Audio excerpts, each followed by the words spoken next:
Welcome to the Savage World of Artists, where you'll meet some of the most savage artists from all walks of life, sharing who they are while we give them some random drawing prompts. My name is Mel X. Hello, I am Andre. Welcome back. This is episode 10, and today we have another amazing artist with us. We have ResQ, a graffiti artist, mural artist, painter, and content creator. You can find him on Instagram at resq_creation77. Be sure to give him a follow. Also give a thumbs up to this video, and if you haven't done so as yet, subscribe.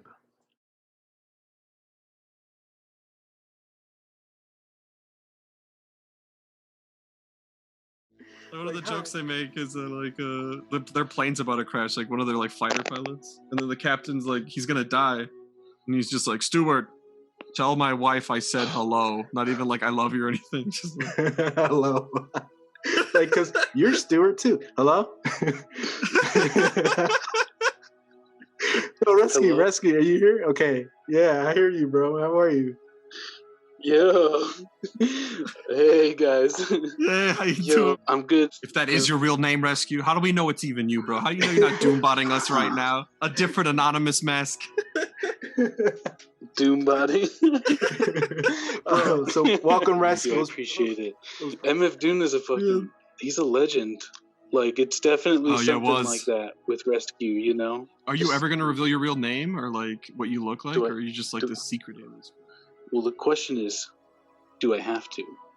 That's the fun question. No, absolutely not. But Oh, absolutely not. But I mean, like, not in a personal way, but just to think, like, would it matter? You know what I mean? With MF Doom, it's like, if we knew MF Doom's real name, would it matter? Very true. Doesn't change the art. Right? That's what it was about. Yep. That's all it was about. Absolutely. So let's do an intro, and then we'll jump into all of that, because that's definitely something we wanna talk about. Okay. Because that's it. There's a lot of there's a lot of depth in what you're. We'll jump into it. So, Okay. Andre, I'm so excited. Yeah, dude, I'm looking forward to it, because like, I know what your work, is all about, and I want to dive deeper into what your work is all about, because there's so much to it, man. There's so much to it. So, Andre, I believe it is your turn to do an intro. All right. I'm gonna try not to say the. All right. Okay. Welcome to Savage World of Artists. Dude, no, there's a "the" at the beginning of the Savage World of Artists. No. You said no the.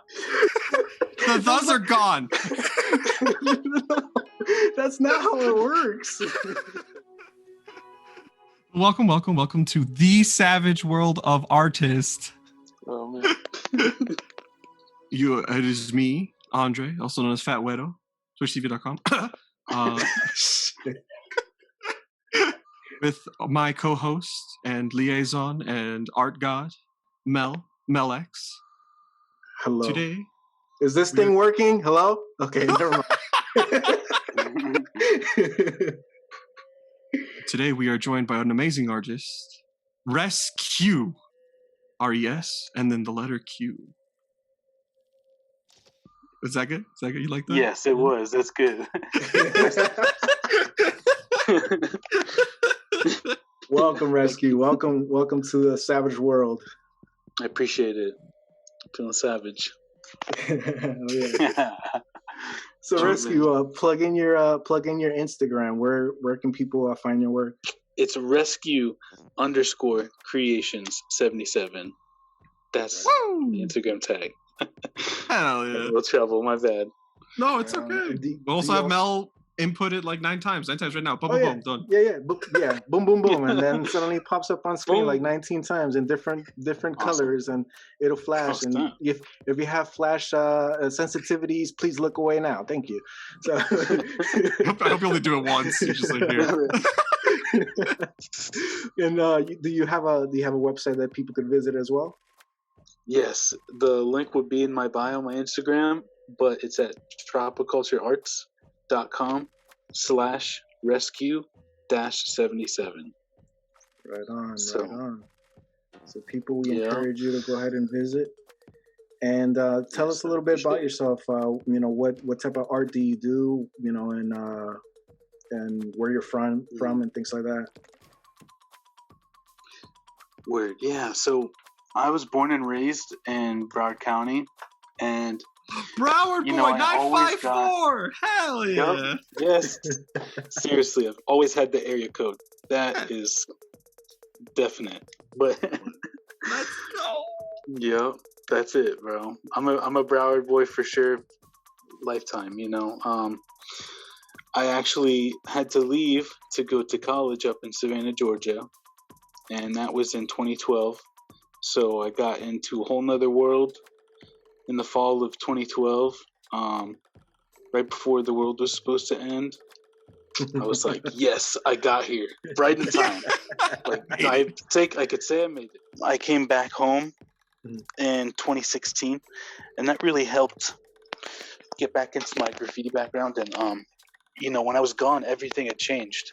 So I went from, you know, thinking I would be able to come home and really like start strong. I had to reground myself pretty much and get used to the new landscape of things with, you know, how graffiti basically evolved. And I decided to just take my skills that I learned while I was away, and I've been applying them together with brown and graffiti, and that's really been my style and stuff. So Right on.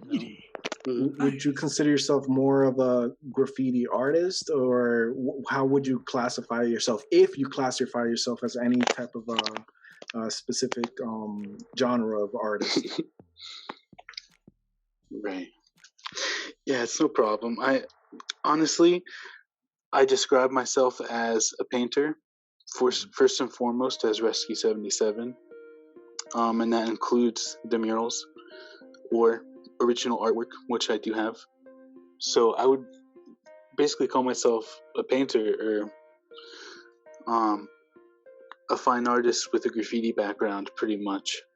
You know, that's really the realms I'm trying to stay in within is like fine art and graffiti.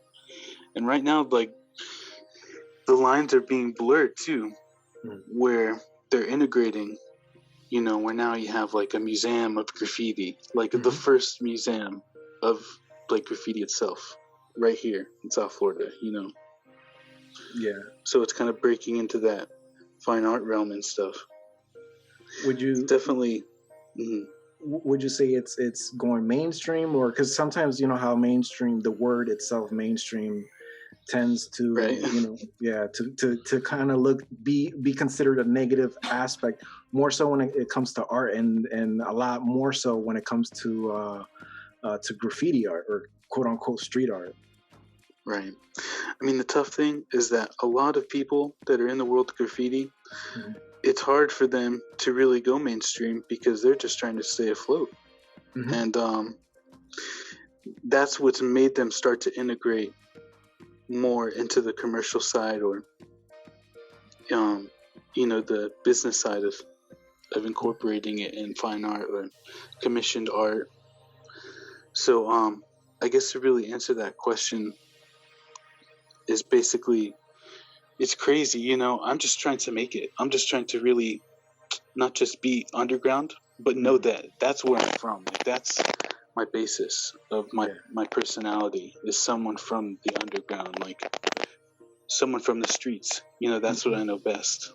Yeah, that's where your inspiration comes from. That's where your influences come from. Yep, I feel you. And that's an elegant way of looking at it, because you know in reality it's like, you know, there's a, I don't know who the rapper was that used to say, not even hustlers want to keep hustling, you know, like you know, nobody wants to keep struggling. Yeah, your inspirations might come from certain adversities and things like that, but nobody wants to stay in that life. We all want to progress in a way. So I think you know that applies as well to quote, and I hate the term quote unquote mainstream, art. Nobody wants to stay out of that business. We all want to be successful and moving on, which means integrating into taking it as a real business. So of course, tell us a little bit about your your handle, the name ResQ. What does it mean for you? What's the background behind it? That's the thing. It's like there's so many issues with the world. That's really what my name means. I'm just trying to make it better. Rescue people through art. Rescue the world through art. I love it. Really, bro. And it comes from the inspiration of a few things. But it mainly is just the idea of rescuing, whether it's yourself or something in general, In my case, like you've been saying, I want to people feel that through my art, and provide like knowledge or something that's really profound or enlightening for them to feel that, and bring them to that place of like a feeling of safety or understanding something that like rescues their perspective, or something. Mm-hmm. But it even goes into the reason why I use V's mask, the Guy Fawkes mask. Hell yeah. That's kind of what he was trying to do. Just like try to rescue Britain. Like it was literally his mission. He's like, I want to create a symbol or an incident that helps people realize that these people are like the Wizard of Oz behind the curtain, rather than the big, powerful establishment everyone fears and, listens to no matter what. Mm-hmm. So, and instead of bombs, you're using art. Exactly. Something a little less violent, but, I got to do what I got to do sometimes, though,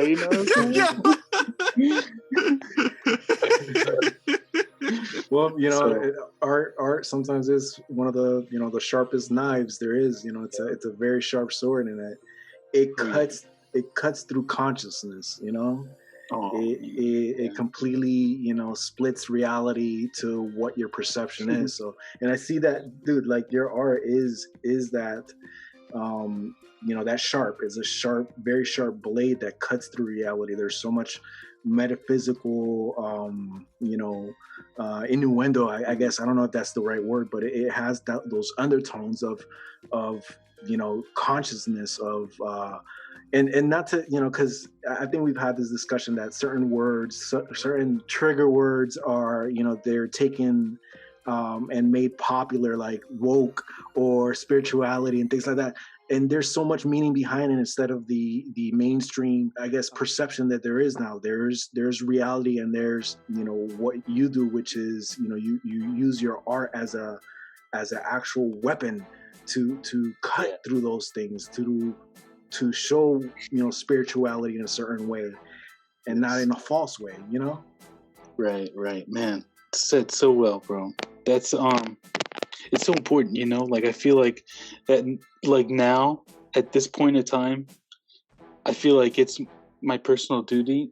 I don't know if it's just because of how my personality is, I mean, I've taken like personality trait tests or whatever, Mm-hmm. They're like, you're like a ambassador type of personality. So I'm like, okay, but that's I guess pretty artistic though, having that type of personality, and I guess that's what makes me feel like I should do that, I don't know. I feel like the world needs a little more of it, even if it's not for me. So, and I wish it was in more things. Absolutely. Mm-hmm. I think that's why one of the things that with what you do in a general sense, what the fact that you don't show your face, that you don't you show one face, and you basically say, my face, who I am, is not important. What I'm saying is what's important, and that's something that is if you scroll Instagram, there's so many artists, and again, I hate bashing other artists, but sometimes it's just an observation that you see a lot of artists that use who they are as a person or what they look like to bring popularity to their art, not letting their art speak for itself or having that message through their art, even though art doesn't always have to have a message, but they don't let their art speak for itself. And that's something that it's that shit is inspiring. It really is. That you let your work, your efforts, your stuff just be out there and speak, and it speaks loudly. It really does. For sure, bro. I appreciate that, and that's so great to hear. That's what I want to do. That's my goal. I'm so glad you feel that way, man. That's amazing. Dude, for real. Imagine if you made like a nice painting, and then you took a booty shot. Like just add like a booty shot, right? Guy Fawkes mask, leopard thumb, boom. Imagine the follows. Bro, I would be viral within 24 hours. But for whatever reason, that would be that kind of would be on brand, because at the end of the day, you'll be like, that message would be, this is what I don't need to do, and this is what y'all do. Yeah. You still don't know who I am, but now you know my butt. What's up? It would be meta as hell, yo, for real. That's hilarious. So, when it comes to putting my face out there just to show face, like, I'm good. But when it comes to show my art, I hope people pay attention to the art for sure. It's it's better to be recognized by what you create than by who you are, in a way, because right.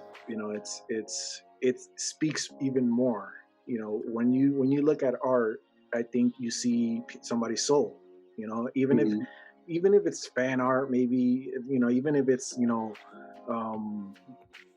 art that doesn't necessarily have a message, but it's still somebody's soul, and it speaks a lot more than what we could say with our words or our face or any type of picture. So it definitely speaks a lot more. It really does. So let's talk about your background. You said you went to school for art. Yes, I had a BFA in illustration, so that's what I studied, and I got into acrylic paintings a lot, as well as digital illustration. So, but with the background of graffiti and stuff, that kind of came before college. Mm-hmm. And I was writing and stuff in school, back in high school and middle school is where it started. And I eventually, had my run-in with the law, and that kind of changed my perspective on graffiti in general. It was kind of at a time where Wynwood wasn't even that significant, even though I knew about it and people that were graffiti artists knew about it, it wasn't that important at all. Like Wynwood walls wasn't even made 10 years ago. When you think about how fast time flies, it's relatively new. Yeah, for sure. Yeah. So it's like more of a local thing. Right. And that helped me really understand like the roots of South Florida and its activity with graffiti. And that really opened the world of inspiration to me with art, because then art grew much more popular, it seemed. And all these things started to happen with art, like Banksy got huge and made breaking news, and then, a Da Vinci sells for like 400 million, I think it was. Yeah. 400 million? Yeah. I think it was 400 million, right? Right, X? It might be, man, but it's Da Vinci, so Da Vinci's priceless, Yeah. I think it might have been just a drop in the water. Yeah. For Da Vinci. But talking about Banksy has had like a lot of his art and sold a lot of his walls cut out and sold, and I think he's spoken out against it, like not really being down with it, but also not stopping it, and having some works like the one that got shredded kind of making the statement to like, fuck this system. Yeah. Hell yeah. And it still holds its value because it's still performative art, not performative as in like, let me just play this role, but he's actually saying fuck y'all, but they're taking it as like, it has so much meaning. But he's literally saying fuck y'all. Like, Yeah, pretty much. Also, how would you stop someone from selling their own wall, Yeah, it's their property, Yeah. right? I'm the one who defaced that wall. I did the illegal thing on that wall, and I say no, do not sell it. Yeah. It's smart, though, because even after he shredded that one painting, that one print, bro, it increased in value. Exactly. Like, you can't say that about cars. If you put a car through a shredder, the thing's not seen a lot ever again, unless it's a, fucking trash lot. Like, How are you shredding this car? That too. I mean, I'm just saying theoretically. If you junk, let's say a 1969 Mustang, I mean the car as a whole is not valuable, but you could rebuild that bitch, and it's still a 1969 Mustang. That's kind of I definitely understand that. It's like, but if we get the shreds and then make like a mache version of the original car, we could make so much money. Let's just move on from that. We can't salvage the whole car, but here's a hubcap from a 1969 Mustang. How did you shred it? I don't know. I just glued it back together, Doug. Called magic. So let's jump into the we're gonna do the prompt and everything, but we'll be asking you some questions during the prompt. So hopefully it's not too it won't interfere with the artistic process. So Andre, what horrible, terrible, torturous things do you have in store? That's not good. So I have 3 really interesting ones for you guys. Okay. All right. The first one, this is in honor of the new movie coming out, not sponsored, unfortunately, Godzilla vs. Kong. Ooh, nice. You guys are going to draw... I'm going to assign you a person from another medium, another character that you're going to draw kaijuified, that has to fight King Kong and Godzilla. I already have 2 people lined up. That's interesting. Nice. We can draw Pokemon solely by description. How good are you at Pokemon? So I wasn't too into Pokemon, but I do know like the general characters and stuff. All right, cool. So I'm gonna get some like backroom ass fucking shit. Then I'll give you a it's totally okay because I'm like a level 0.05 in Pokemon. So Oh man. I was kind of a Yu-Gi-Oh guy, to be honest. Oh, nice. Yu-Gi-Oh! Yeah. Hell yeah. And then the last one is Logo Wars. I will assign you 2 different companies, right? One company for each, and you have to make a fighter based off their mascot. Oh shit, that's interesting. Yeah. Dang. So what was the first one again? So I'm going to give you a character from another medium, and then you're going to draw them kaijuified, so big monster, so they can fight King Kong or Godzilla. It's the special guest in the appearance of the new movie. Right. Cool. Oh man, I would have to say between 1 and 3. Oh man. So I'd probably have to say. Let's do 1. Let's do Kaiju it is. Oh, yeah. boy. All right, ResQ. All right. Heads or tails? Tails. You're just gonna do that. Your kaiju fighter is going to be Clifford the Big Red Dog. Holy shit. You got lucky because Heads was Conan O'Brien. Oh Really? my God. Wait, does that mean I have Conan O'Brien? No, you have two other ones. Oh shit! I was so excited there for a second. So who is he going to be fighting? Godzilla or Kong? It's a special guest, so whoever you want to. You just like you're just drawing the Clifford. I don't think we have enough time for you to draw the whole battle scene. That would be sick, though. Dude, that would be. Because he's already a giant dog. You know what I mean?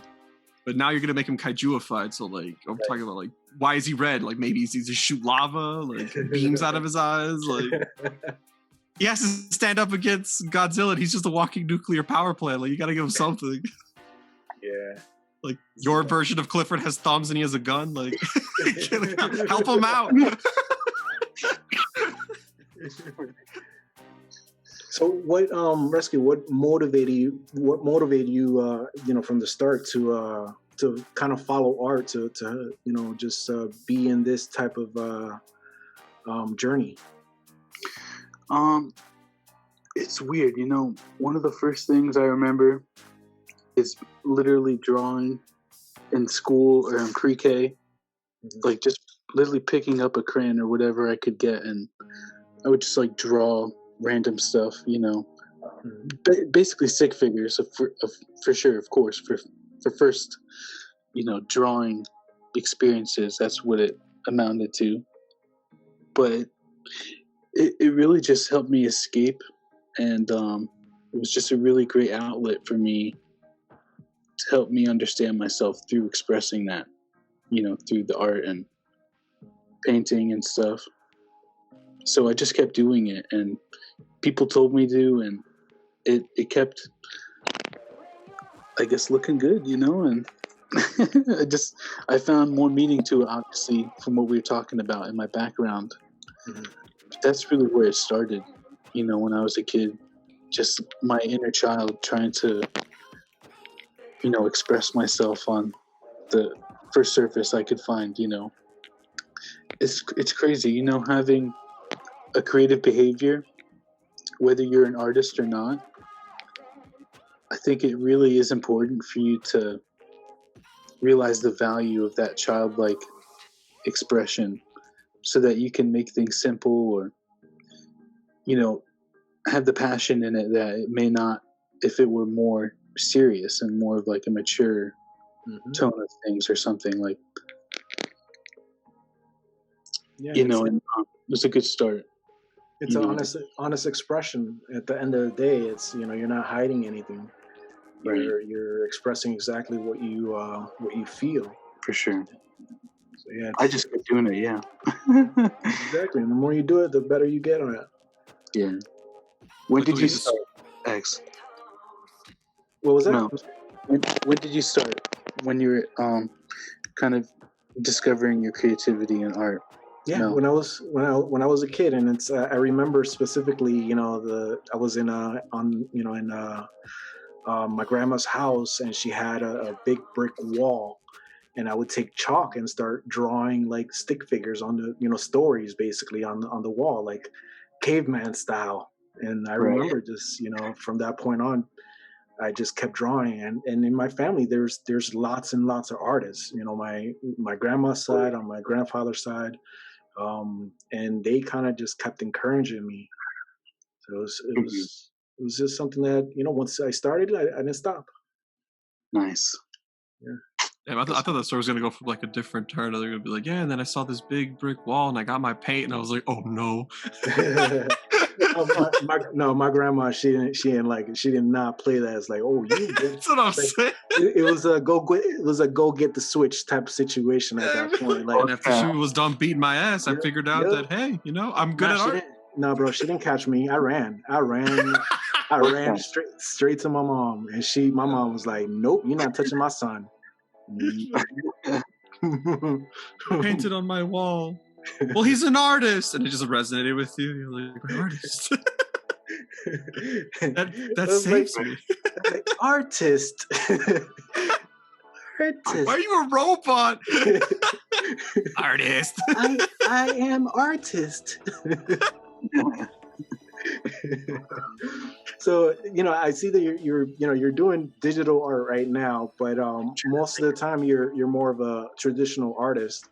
Right. What's your favorite medium? Because you do also like spray paint, you do acrylics. What's your go-to when you really want to relax and go ham? Um, I've always gone to my black book in times like that, at least to start something. It's usually where I start anything, whether it's digital or traditional. Mhm. So I think material wise though, spray paint is just so tempting. When, if I had to choose something like what to do, it would be spray paint over painting acrylic or any type of painting really. But I've usually been working with fluid acrylics. Yeah. So between that and spray paint, that's really what gets me going. That's my cup of tea, or cups of tea for sure. You mentioned before that's where you kind of started before you went to art school. You were doing more graffiti art. So is that the passion? That's the love? Yeah, definitely. And that's the thing, with graffiti, you're either in graffiti fluently, like you're doing, your work on the streets a lot, or, you're hitting chill spots here and there. And I've really been hitting chill spots here and there for some time now, probably for the past 10 years. Because it's been about that long since I first got roped, which I mentioned a little earlier. But yeah, it's just crazy, like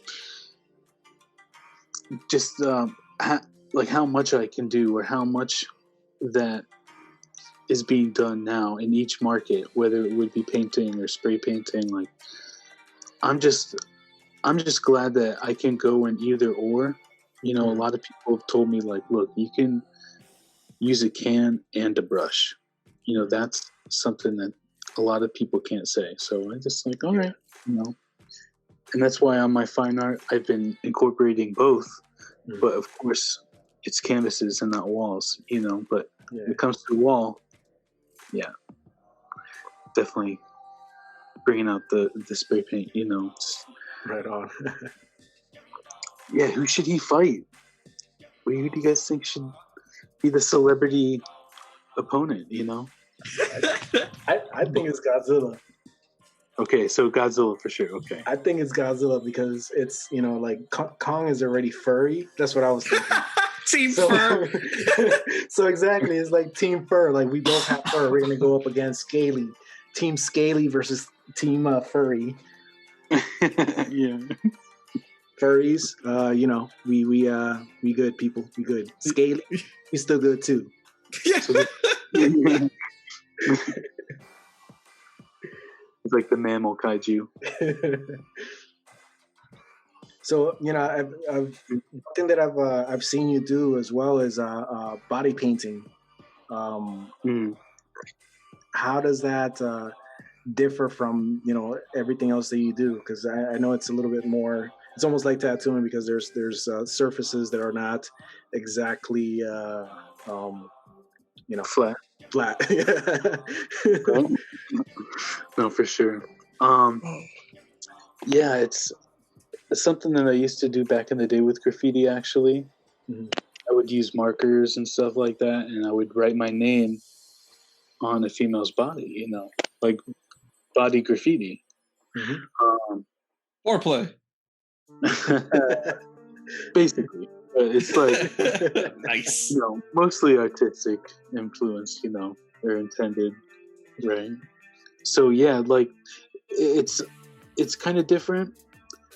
But with being an artist, you have to kind of have a style that's versatile when you use different applications. So it's definitely different from using spray paint at a larger scale. It's definitely interesting to work with a varied surface too, of course, and work around the females or the males. Some people do body art on men too, but for me, it was just females. And you like work around the body parts to make it accentuate the image, or use the certain curves of the female or something to portray what you're trying to. Like when I did the body art, it was always stuff that was as if she's wearing it, or like it's transforming the person itself rather than just being artwork on a body. Yeah. I saw that you did the pink Power Ranger. I saw that. That was cool, and it felt pretty easy. I loved it. That is a lot different from spray painting and stuff. I would definitely say that. But I haven't done it in a while since the pandemic. Usually it's event oriented. Yeah. To where it's like a live experience. Yeah, I like what you do with when you do the body, because you have one that's like it's earth and space, and let me go back down. I'm looking at your Instagram. Yeah, it's like you have earth, and it's almost like the elements in a way. Right. That was I think 2 years ago or something. Like that was really cool. I tried to make it represent that and make it geometric too. Mm-hmm. Because if with outer space, it's like circles. In a linear plane, it's like very geometric as well. But I'd love to play with the illusional effect of things. I think that's what goes into my surrealistic style a lot, to where I try to play with reality that by putting a juxtapose of things that play with it. Yeah, and you do have a lot of geometry in your work as well. There's one specific, which is it doesn't have exactly like direct lines, but it's very geometrical, which is the quantum vision. There's a lot of geometry in that, and it's even the name itself, quantum. It has that feel where it's almost like a crystal fracturing reality in a way with the geometry that you have. So geometry looks to be very much prevalent in your work too. Yeah, that's a big part. It's kind of like the basis for matter as we would know it. Mm-hmm. I'm just like mad inspired by the art that's existing, like the world around us, and geometry is just a huge part of that. I just can't get away. It's very true. You can break nearly everything down with geometry. A lot of things are just squares. A lot of things are just triangles. A lot of things are just circles. Right, Andre? Everything is circles. Yes, Sensei. And I wanted to ask you, with just along with your mask as well, you do have in a lot of your work, you have the keyhole, the key. Mm-hmm. Oh yeah, I've seen that too. What does that signify? What's the story behind that? I think it signifies the word rescue too, to represent freedom, and the idea that it is attainable, it's there. You just have to have the right key, of course, but that's like the lesson of life, right? You kind of have to learn how to make your dreams work or come true. And that key is the recipe to the success of it. And I guess for artists, it's the ability to apply yourself to business, but to creativity as well, to be catchy. I think there is a ton of astronomical relation to it, and I know there was like this Ancient Aliens episode with the keyhole recently, and it was like at the end of 2020 that they aired it, and it was of their new season, and they were talking about this place in Italy that has a structure kind of basically capturing the light of the moon at a certain time of the year in this huge well. And the opening of these stairs that go to this well to access the water, instead of having like a like a brick wall at the top of it on the ground, there's like a big keyhole, right? And the hole is the top of the keyhole, but the stairs are like what you'd think is the bottom of the keyhole. Yeah. So the stairs go down into there, and it's crazy. And the light hits this hole and shines the light on this water for some reason at a certain point of the year, It probably lights it up like it looks like that it's an entrance, like a portal somewhere else, kind of, right?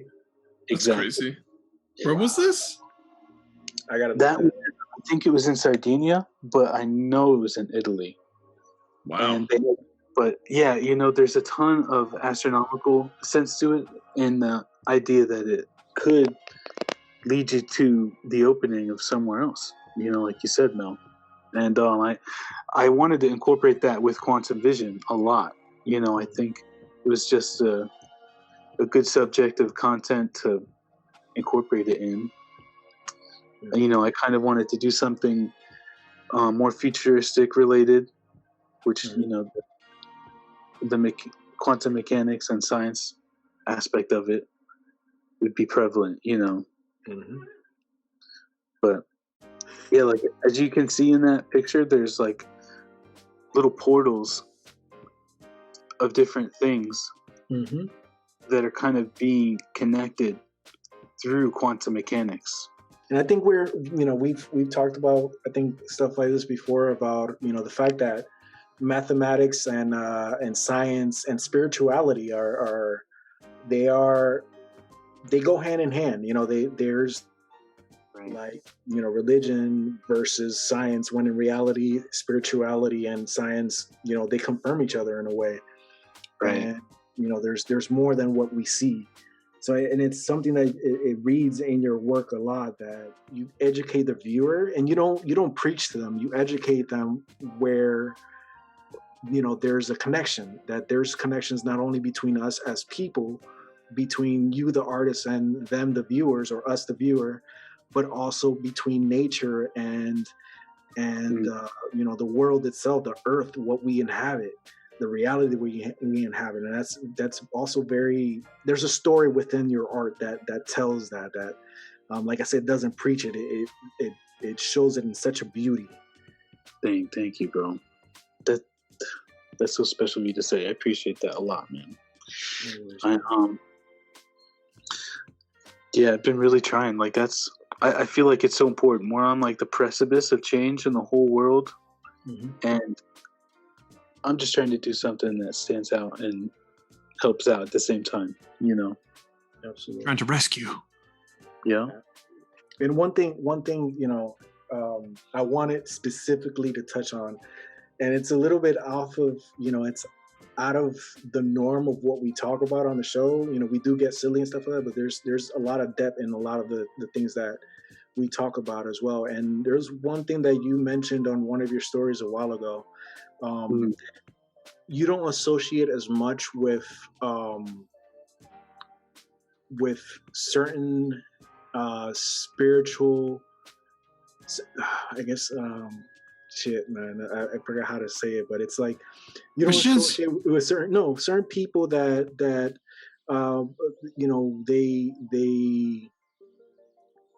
they kind of they presume within that spiritual state, but in reality they're grifters. They're grifting, through woke culture and things like that. They're more using spirituality than actually representing it.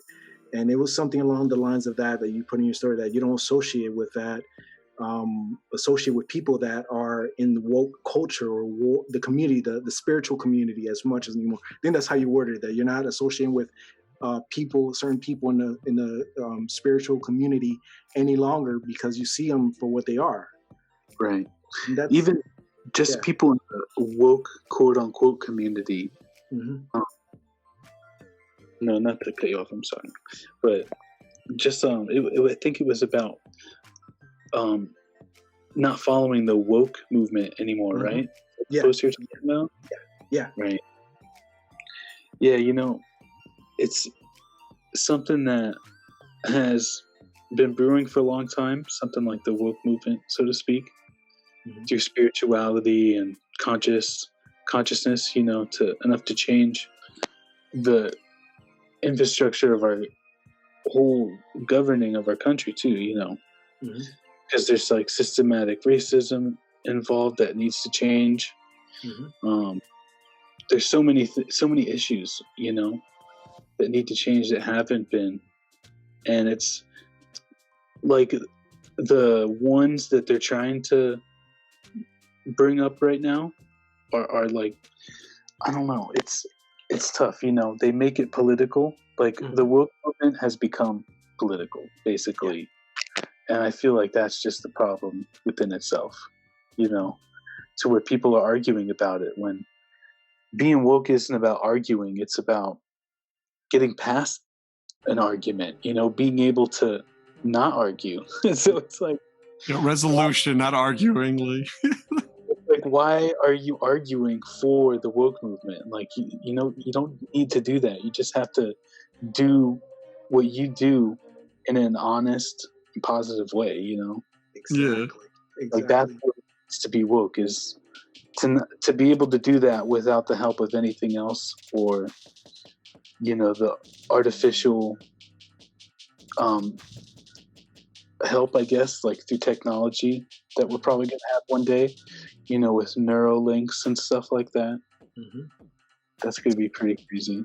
And it's it's kind of like what you have a piece that says unity, and it's kind of like that unity is not artificial. It's not a artificial construct.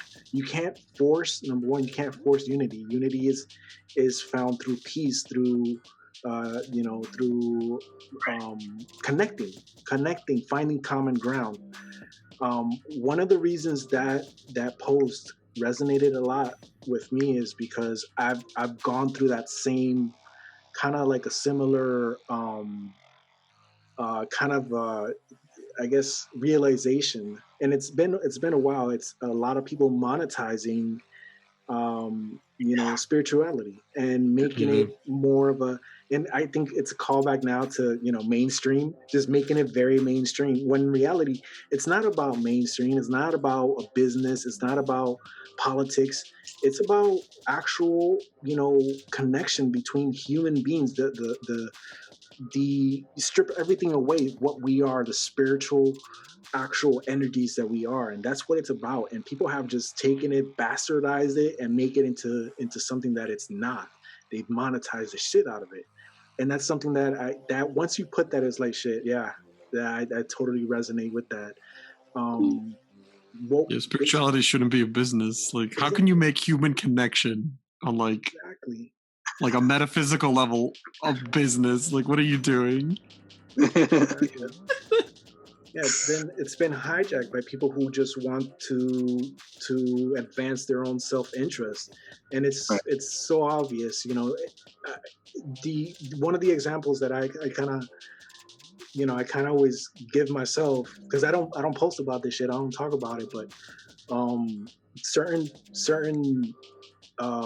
people who are influential, that are part of the quote unquote spiritual community, when they have a GoFundMe, they're not doing anything. Nothing's going on in their life, but they have a GoFundMe or a Cash App, just Cash App me this and that. For what reason? Like, you're not going through anything. Those things should be for people who are actually going through things. At that point, you're grifting your people who follow you, because you're more interested in money than actually helping people or waking people up to certain realities in life. So that's kind of where I identify, like, all right, no, this motherfucker's not about the people. He's about, getting money from people instead.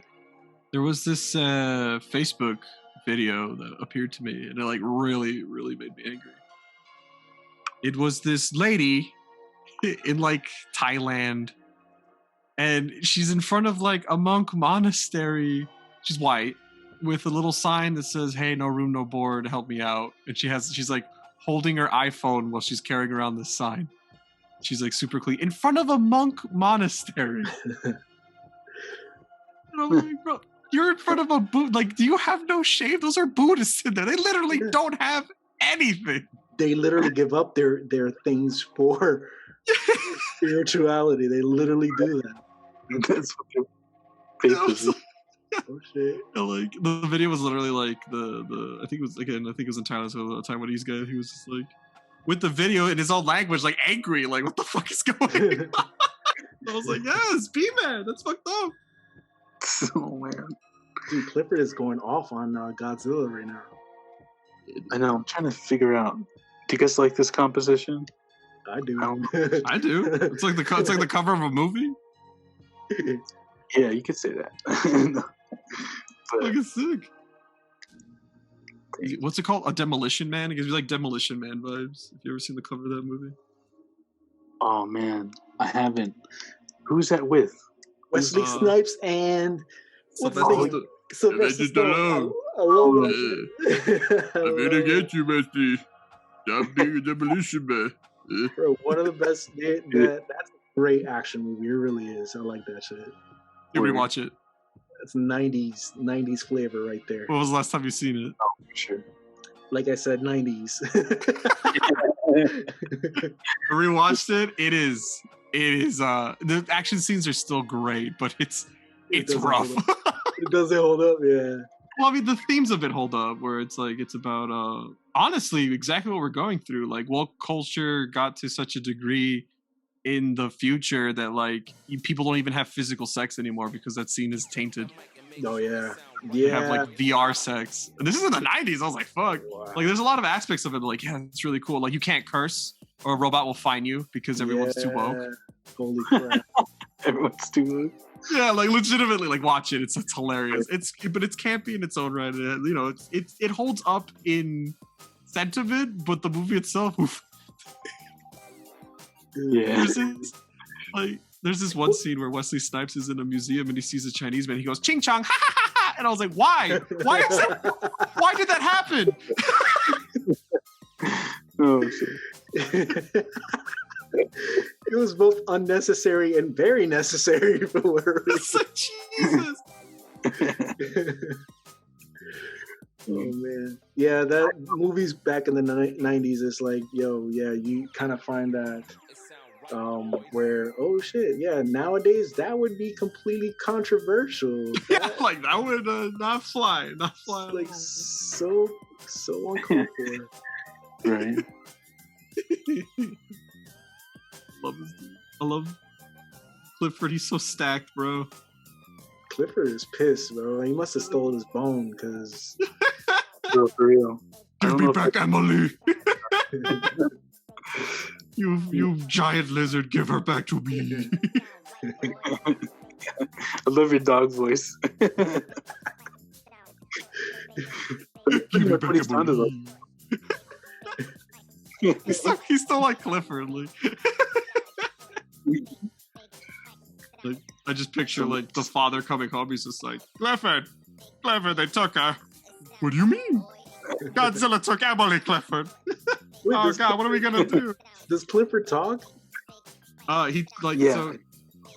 It's like he doesn't talk to humans, but like the animals can talk to each other. Oh, okay. Yeah, but that. Wait, did he talk with the other animals, or was it like with the girl, like his he owner didn't- or something? He didn't talk to Emily. Emily talked to him, of course, but like it would be like pantomime. So Emily would be Right. like, "Oh, what's wrong, Clifford?" He's like, "Woo, woo." You're like, "Oh, you're scared of the bug?" Like, No, and Emily was, yeah, she was crazy. She was nuts. She thought that dog was talking back to her. Yeah, Like, she was Clifford having had a whole like breakdown. he had like a small yellow dog friend, a purple poodle friend, and I think like a white dog with a spot on its eyes, handicap or some bullshit. And like they would hang out and talk. Oh, yeah. Yeah.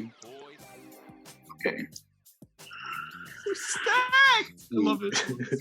So ResQ, where do you draw? You know, I know you draw inspiration from you know, a lot of metaphysical things, but other than that, where do you draw inspiration when you sit down to start to create?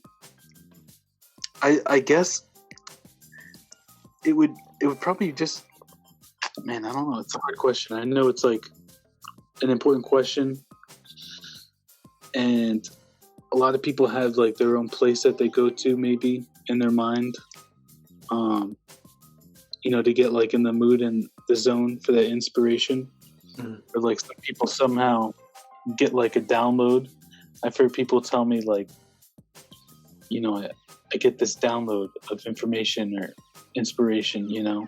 Yeah. But with me, it comes like either one of those two things, really.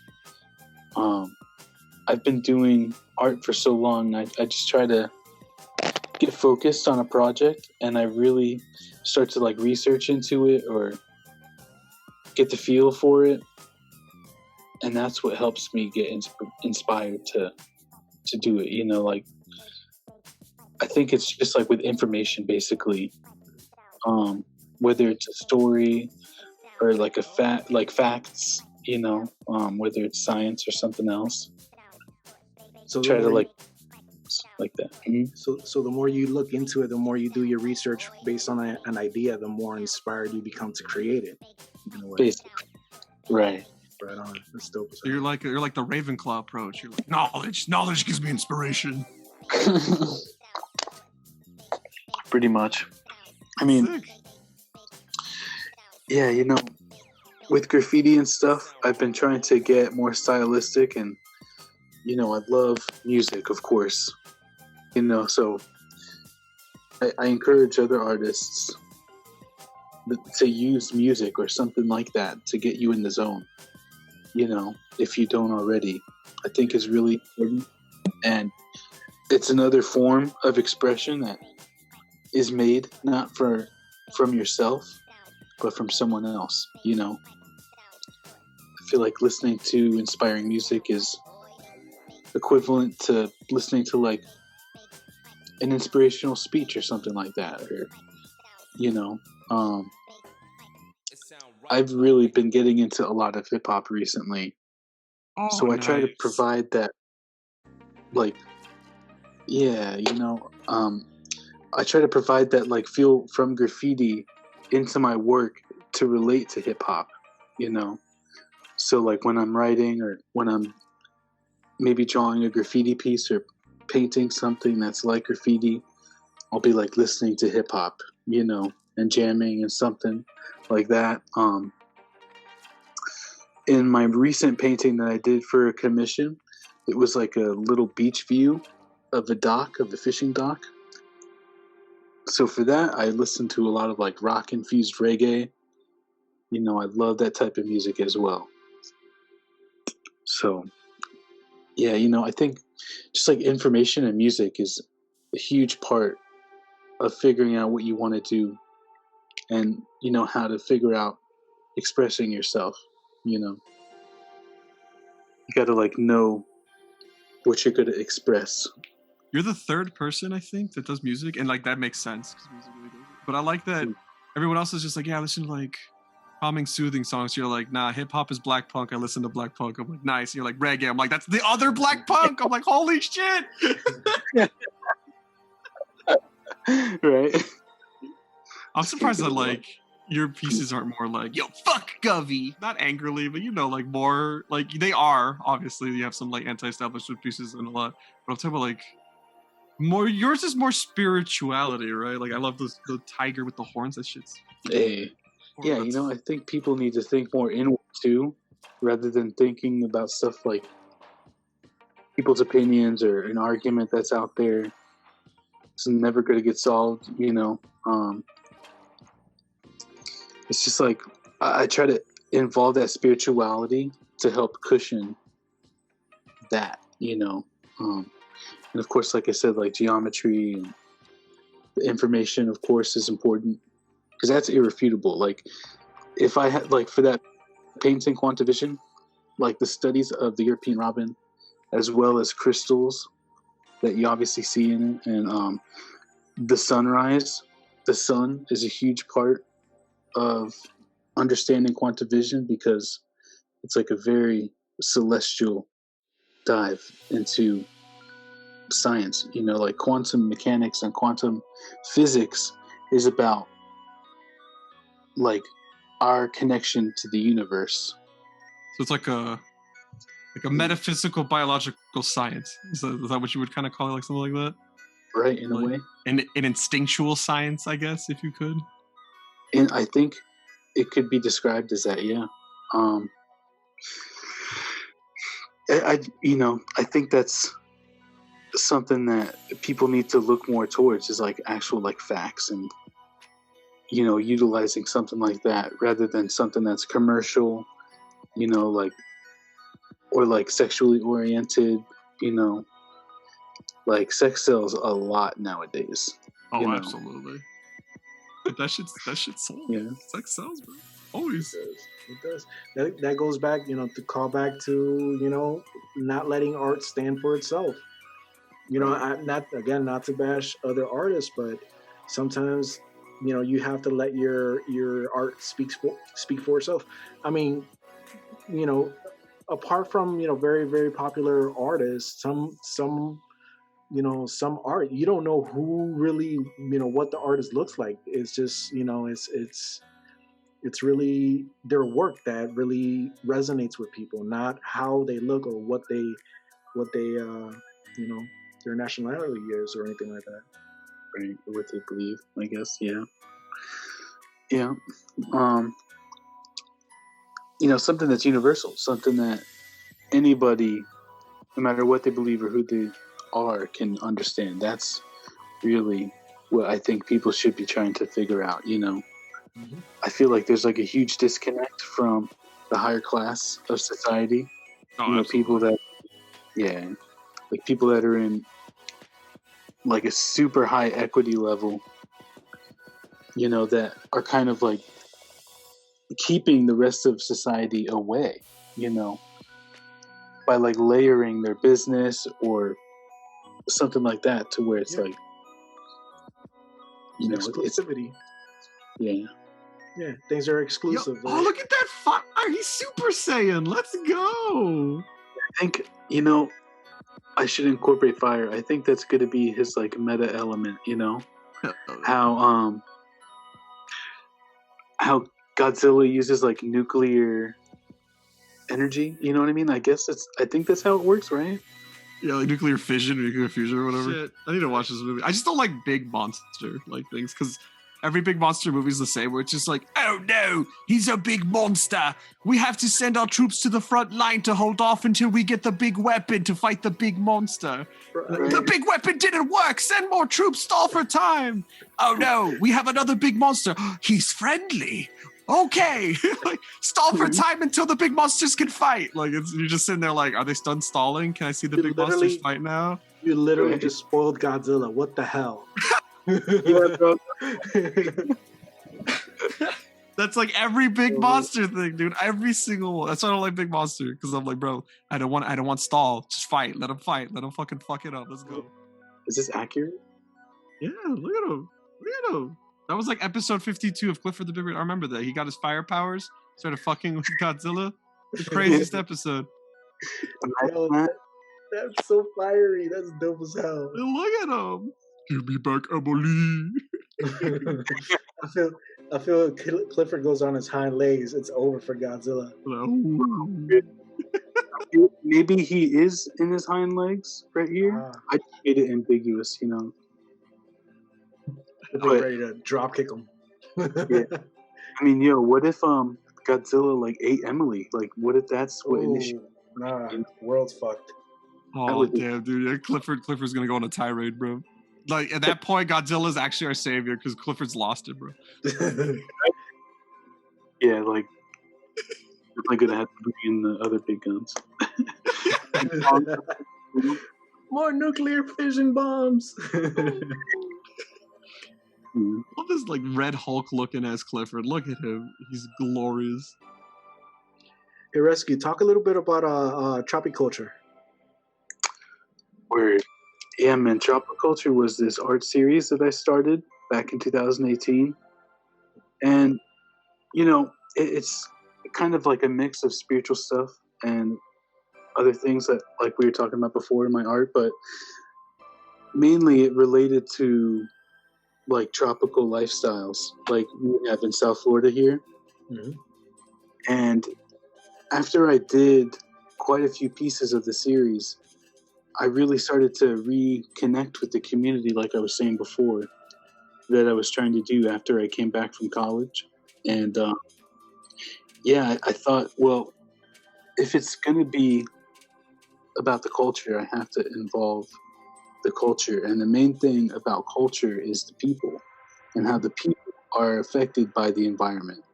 So that's really like the basis of Tropiculture as an art series. And I eventually started to do events and stuff like that and include other artists that channel that same type of energy, that are from here locally in South Florida too.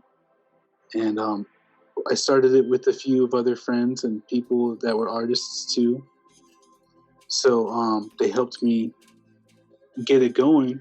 But then the pandemic happened, and we haven't had any big events since then. But we've still been, trying to figure out how to move forward, as Tropiculture. But there's some things that we're working on to release soon, hopefully, to help like grow that community and the collective itself with different artists, and really get some work done together. Like by artists for artists. Absolutely. It's like our message. But Is Tropiculture also something that because I do see you also did Hope Murals. Is that also something like a outlet through Tropiculture? Is that how participation through Hope Murals happened? The owner is who I connected with. Someone just referred me to him separately from Tropiculture. He's really awesome. And you guys heard the description of what Hope Murals is, right? You guys heard that part? No, but even if we did, say it for the viewers. Say it for the viewers. Okay, well, yeah, Hope Murals is awesome. It's like a program that allows artists to go in the juvenile detention center of Dade County, and they do artwork on the walls in the building, and they have help of the inmates to do it. And it's like an interactive experience that, allows the inmates to kind of like do something that'll help them on their sentencing, which is good, but they have to have good behavior too, obviously. Oh yeah. And I just think the message of Hope Murals was such a crucial part of what South Florida art is stood for. I think. Hell yeah, because we all convicts down here. Hell yeah. Right? I jaywalk all the time, bro. They call me the Walker where I come from, bro. They call me Walker. Walker, Texas Ranger. Right. That was my name in Texas. Yeah. So it's almost like a rehabilitation, kind of like connecting artists with inmates or youth, right. really, that just kind of showing them kindness in a way, just to show that, hey, even though you're in here, things have happened. Because artists in a general sense, we are more connected with with empathy. We're more empathetic than in a lot of communities. We understand that, hey, not everything's perfect. So right. Kind of definitely. That process. Right. Yeah, it definitely is. I think it's important to have something for those kids, because they're right. They are kids. It's a juvenile detention. Like, you know what I mean? It really helped me think of when I was their age also, it's important because it's like not that far away, and they're not too far after us. So, yeah, I think it's something that a lot of artists that are listening now should look up. Their Instagram is just that, Hope Murals. And if you get in contact with them, let them know you heard about it from me, and I'm sure they'll love to hear from you. And I'll make sure there's a one of those Andre boom poof. Hell yeah. Yeah. Let's go. Future Mel. 3 booms. Boom, boom, boom. Boom boom boom. Home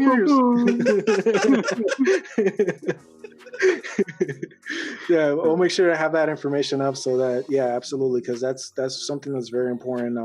Right. We have a couple artists that have our locals, so to volunteer and to do things like that, to give back to the community is very important, because hey, we're all living here, and worldwide. We don't have that many listeners, but once we do, hey, we encourage you in your community. You have a voice, artists, non-artists, regardless of who you are, you have a voice, and empathy is one of the most powerful emotions that we have, because we're all human beings. We all have a past. We've all done good and we all done bad. So giving somebody else a chance to change their life, and for you to be the catalyst of that change is very important. So we encourage people to go ahead and look for community outreach programs like that. Can I do it even though I can't paint? Like, we're gonna make the same. We're just gonna paint this wall red, dog. Me and you. What you in juvie for? You killed a man? That's crazy. We're gonna paint this wall red. Bro, they're really serious about the security of it all, though. Yeah. Yeah, you gotta like drop your phone off. They won't let you take your phone in case someone takes it. It's pretty. It's a great experience to be exposed to that life or that world if you're not. But yeah, just to help that world is important, because it's literally our backyards, our city's shadows. It's there, we can't not have it. But yeah, I think it's just so important for me as ResQ to do stuff like that though too, and that's why I did it. And I'm super down to help. Do you go in with the mask, or do they have to check that in the front too? Well, that's the thing. I gave them my trust, and I didn't wear my mask when I was there, but I did wear it for some photos they took.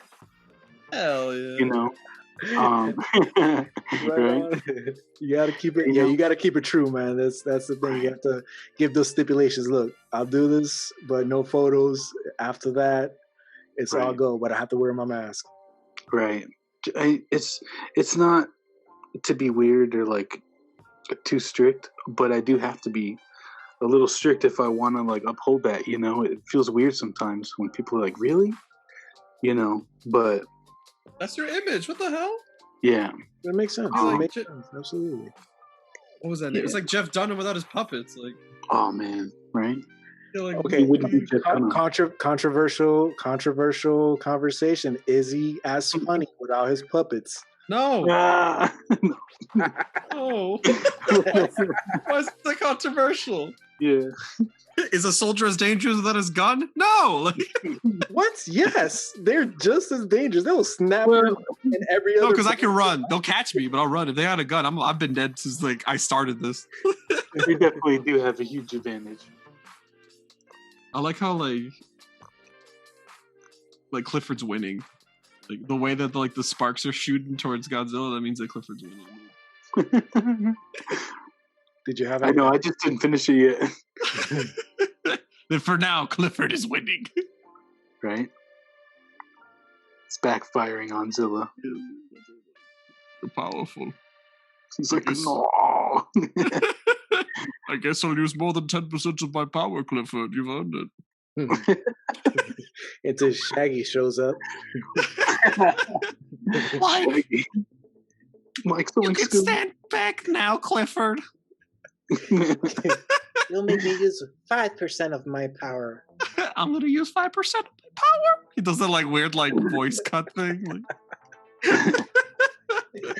Oh, yeah. So, Rescue, where do you see your career heading? Like, where do you have like an end goal? Like, this is where I want to. Like, if you when you retire, what would you say is your like? This is what I wanted to do. Hmm. Be on a podcast. Oh my god! Right? That'd be great. No. No, this is definitely one of the things on the list. So, I obviously appreciate it for sure. But yeah, like I think at that point of really finding the greatest impact of my work would be probably becoming international, I guess, internationally renowned from, I don't know, I don't want to give too many things away, I guess, but I mean, I want to do something that makes a huge impact, for sure. Hell yeah. I think, what was the year span that you asked for again? Like, what was it? Just in general, where do you see your career heading? What would you want people, let's say, to remember you by? If you once you retire, once you're done, which I mean, rarely do we actually finish our career, but once you're leave this plane of existence, what would you want people to remember you by? Where do you see your career going? What will great Grampy Rescue tell little baby Rescue Grampy in the Rescue. future? Yeah. I remember I once I went to a juvenile detention center to teach them how to paint. Basically. Oh man. Yeah, I think probably being able to do a mural in another country for a really big opportunity, I think would be something awesome. Yeah, it's like so many people try to make it here, and the world is limitless these days. Where people like Jimi Hendrix had to leave the country to get famous because, he was pretty much playing in clubs in Harlem until he was recognized by someone from a British band and they brought him over to Britain for a big deal, and that's where he like got a lot of following, they loved his music. He was obviously amazing, but it takes a lot of all-nighters to make an all-night or an overnight success. I mean, so I really want to continue doing murals. I see that as like a big public impact, so probably a huge opportunity regarding murals, like a big mural. So you want to do like an international mural kind of project situation where Right. it's community. I mean, because from what I know of you, you're very community driven. So you want to take that love of community internationally. Right. Pretty much. I think that would be a huge part of my career at that point. Right on. To make it internationally and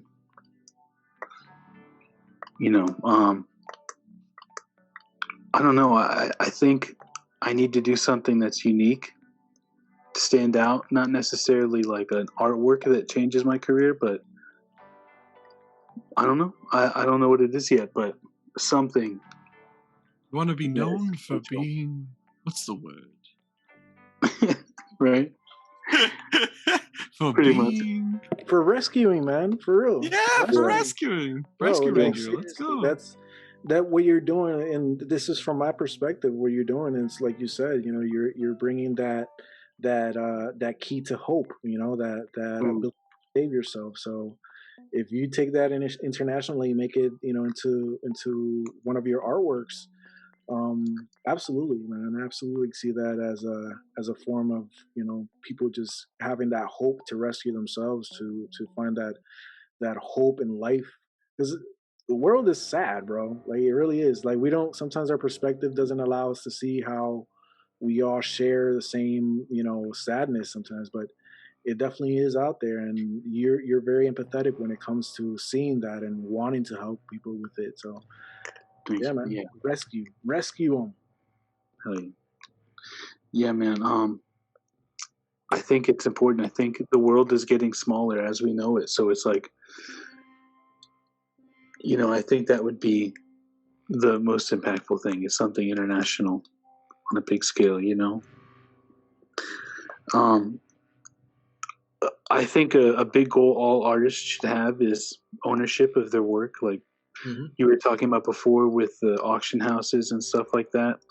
With Banksy, if you were to ask Banksy that question, let's say he's like 40 now, right? But you asked him when he was 20, what would you do that would be like awesome for you that you're really proud of, like an impact that you made or something like that? It'd probably be that artwork that he shredded that, the world really saw and understood the message he was trying to send. And the auction house didn't even want you to know the message. They just shrugged it off and went to the next piece. You know, it sucks. And that's the thing. Like, I think breaking free, something that relates to making it without an auction house, I think would be a great goal for like a lot of artists. I mean, with that auction house, they sold that painting because they already owned it, right? And they uppriced it, so definitely wasn't for as much as they bought it. And of course, all the profit that they're going to make isn't going to be seen by Banksy at all, like ever, unless he, finds other means to get it. But, that's something else to be known for, And I think it's important to choose whether or not you want to be known for doing something that's completely wrong or something that's along the lines and really makes an impact, like his message doing that, Yeah. towards like, yeah, he did it, but was it wrong for him to do? Like, of course they can't blame him. They might not even know who he is. So it's like, for him supposedly damaging the piece, that's a huge offense. Like, of course he considered all of that and made sure he didn't get caught or didn't become accountable for damaging the product. And instead they just said, well, you know what, we're going to make it more expensive. Like, see how they do it? It's crazy, bro. Like, and the funny part is that he had the forethought to actually set that up, knowing that that's going to go into an auction house, knowing that it's going to be sold for a lot of money, knowing that there was going to be a lot of eyes on it. Oh yeah, he knows the system, bro. He knows the system. He knows, how fucked up this advantage that industries have over artists and a lot of other industries. That they'll do these things. You can predict it. Right. It really is. It's just they have a chance to milk, they'll milk. No matter what. Right. I thought about a cow. I'm sorry. They grab life by the udders and they'll milk. But yeah, no, they'll milk your work. That's for sure. Oh yeah. There's people in the game that want to as well. And oh yeah, make it a profession, and it's people that have nothing to do with art other than their involvement of making money off of it or taking credit for it. As if they were some type of like auction house, or some type of big institution. And I was gonna, that actually brings up a question about inspiration from others, and the comparison between inspiration to plain plagiarism, because I know you've had issues with people stealing your ideas. Yeah, like it's crazy. So what was the question again about it though? The difference between being inspired and people plain out just plagiarizing, and how do you handle that? How do you handle the fact that there's a lot of people out there that have taken your idea, ideas as far as how you present yourself, ideas as far as aesthetics, artistic aesthetics, and have basically plagiarized them. Yeah. I think with me, I always talk about people using my ideas or something like that because I just see how connected I am with what I'm trying to do. Like, that's how I really look at it at the end of the day. Not that they were copying me or something like that, because, I may not be able to prove every time someone copies me, or have it be enough to press charges or something like that. But, it's really all about knowing that you can really make something that is profitable and that can work, and you just have to learn how to make it your own. I think that's how I try to solve each problem like that comes up. And I just mess around sometimes when I'm like, oh, they copied me or something like that, but it's literally like the same exact thing that I did. Mm-hmm. Yeah. Like, I could say that and sound like a douchebag and be like, yeah, they, I thought of it first, but it's like, of course, we're all one consciousness, Mm-hmm. So I think with the law of art, I did study this, and it's important that people understand the difference between like fair use and appropriation, and if you don't know those words, please take this time to look it up. If you're an artist, it's important. Like I used the mask V, or the Guy Fawkes mask from V for Vendetta, and I've tried to make it my own. I don't want to sell that image as if it's mine, because the whole point of fair use and plagiarism is literally like, if you're disrupting the activity of the other entity that made that artwork you're copying, Mm-hmm. Say if they made if another film studio made a movie that's almost exactly like Star Wars, Mm-hmm. where like the main character ends up like fighting his dad and stuff like that. It's like, that's pretty close to illegal appropriation, but of course there's so many different sci-fi movies that are about space travel or in some futuristic fantasy type of universe, Mm-hmm. So it's like, you really have to make something your own and utilize the experience you have from your own perspective, and use things that, I've been trying to use things that can't be owned, and I try not to make, like mix and matches of other things with my work unless it's really my own. Like, I make it my own and show you that this is ResQ. This isn't from these other people, but this is like a parody of that, because that's really what people should be worrying about, is whether or not it's too derivative. Some things are just so like right off of the blueprint, like black and white, that definitely it doesn't have its own voice or anything like that. Right. I don't know. I just hope more people try to be authentic. We're in a time of like massive connection and stuff like that. Oh, people are fake as shit now. Holy crap. Yeah, it's sad. But it works. Like, it's the worst parts that it works. Like, I watch like all these fucking videos on Facebook and shit, and like, look at these pranks that I'm doing with my grandma, and they're all fake as fuck. Yeah. Oh, man. It's what Shakespeare said. All the world's a stage. Right. Honestly. But at least be a good actor. I rather know that somebody's being fake than being so good at being fake that I don't see it. I love those people. Those people, they scare me. That's the best part. But I like horror, so that's like actual genuine horror. If you want to be emotionally stunted, that's you. Betray me, Mel. Betray. Betray me. It feels so good. It feels good. The fear, the horror, the pain.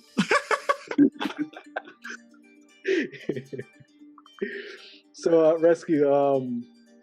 What? You have a lot of pieces, a lot of things you worked on.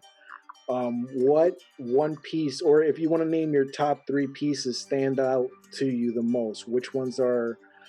They mean a lot to you. Yeah, and don't lie. I know top 3 was that pink Power Ranger. Don't you lie to me. Right? That was pretty dope.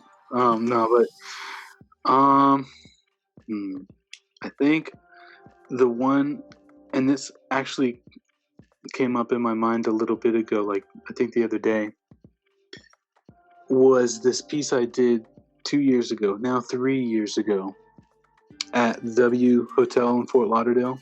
Mm-hmm. It was of this island that was kind of like a glacier or an iceberg, where there was a lot of the earth or part of it underwater, and then the city was on top. But with the lighthouse, right, the lighthouse is in there. Yes. So, oh man, I miss that piece too, and that was a really big piece that I did. I think that's definitely top 3. The other one is this piece called Metamorphosis or Tropomorphosis, is what the official name is, but it's like Metamorphosis because I have a butterfly in it. And it's like these monarch butterfly wings surrounding this skull that's gold. Yeah. And, I love that one. I love that one so much. That's my favorite one. Thank you, bro. That one's one of my favorite too. And it's a big one. So, of course, it's awesome. Love it. They're both like 48 by 60s. They're both really big pieces. And the first one is actually available still at the W. So, if you're ever there, you can check it out by the restaurant inside and the Steak 954 place. I think the other one would probably be the Quantum Vision piece recently. I think my favorite part about your Quantum Vision piece is that it's the fact that like the colors scream quantum, and I don't know why. I don't know why the colors scream quantum for me. Yeah. Like if you were to give me here's the colors for it, I'll be like, that's quantum, bro. Yeah. It's actually a lot of glow in the dark paint. Boy. So they're all very neon and very vibrant. Yeah. Do you have this in your possession? Can you take a video of it glowing in the dark? Three posts after, 3 posts before. It show he. I think that's the same one. It shows it in that black light type stuff. Yeah. Oh. Yeah, it definitely did. And you can see on my Instagram, it's at RServe at the moment, over in Fort Lauderdale off of Sunrise Boulevard and 14th Ave. So, yeah, I think those are probably my top 3, my most favorite. I'm trying to work on more,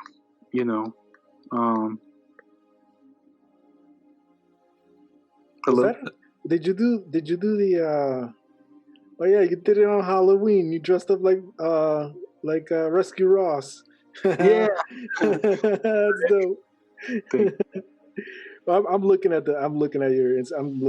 So yeah. Okay, cool. That's why we're silent. So whenever we're silent, we're admiring art. Yeah, honestly. Okay. Thank you, bro. I stumbled upon this earlier and I was trying really hard not to laugh. I love your Guy Fawkes ice cream cone. He looks so comfy. Thank you. Yes. I love him so much. Yeah. That's dope. He's cooling, literally. He's just chilling. We were talking about earlier. It was funny because we were talking about something serious. I forgot what we were talking about. I was trying really hard not to laugh because like I was just like, like you go into like the portrait mode and you're just kind of scrolling through all the art pieces, and then I wasn't looking at my phone. I looked down. All I see, he's just sitting there like, "Hello, ice cream Guy Fawkes here." Ice cream. Yeah, like If you were to make a shirt, please make that into a shirt. I would buy 5 of them. Another piece that I really like, and I think when we did an art show together. Yes. It was what was it? Lust. You've seen his face? And I refuse to say if I have or have not seen his face. So FBI, CIA, NSA, WWF, everybody, don't come at me. I don't know how he looks. KGB, CNN, WWE.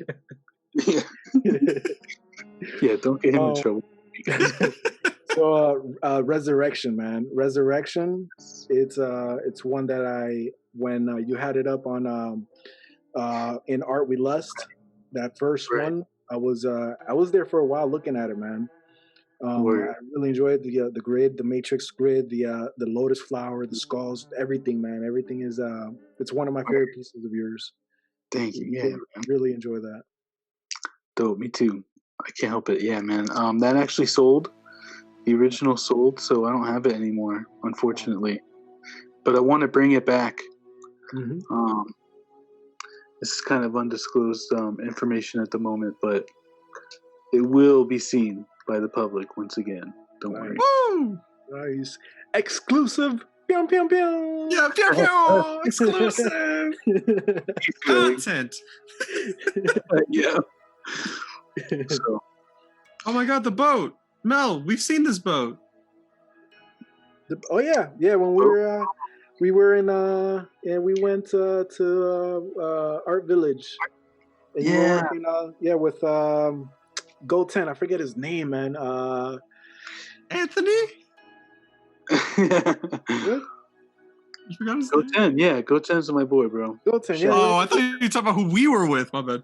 No, man. What are you talking about? We saw the boat. Yeah, we've seen that boat, and I saw Goldton there. I saw you there. I didn't say I'm kind of the same way. I stay low key and I don't say nothing. Yeah, right. But yeah, that was just with Tropiculture though. We organized an event. Us and Wreck-It as well, not just Tropiculture. I shouldn't say that, but it was with Tropiculture and Wreck-It that organized that specific activation, and we just worked with Mass District to make it happen. You know. Yeah, bro, it was a good night. I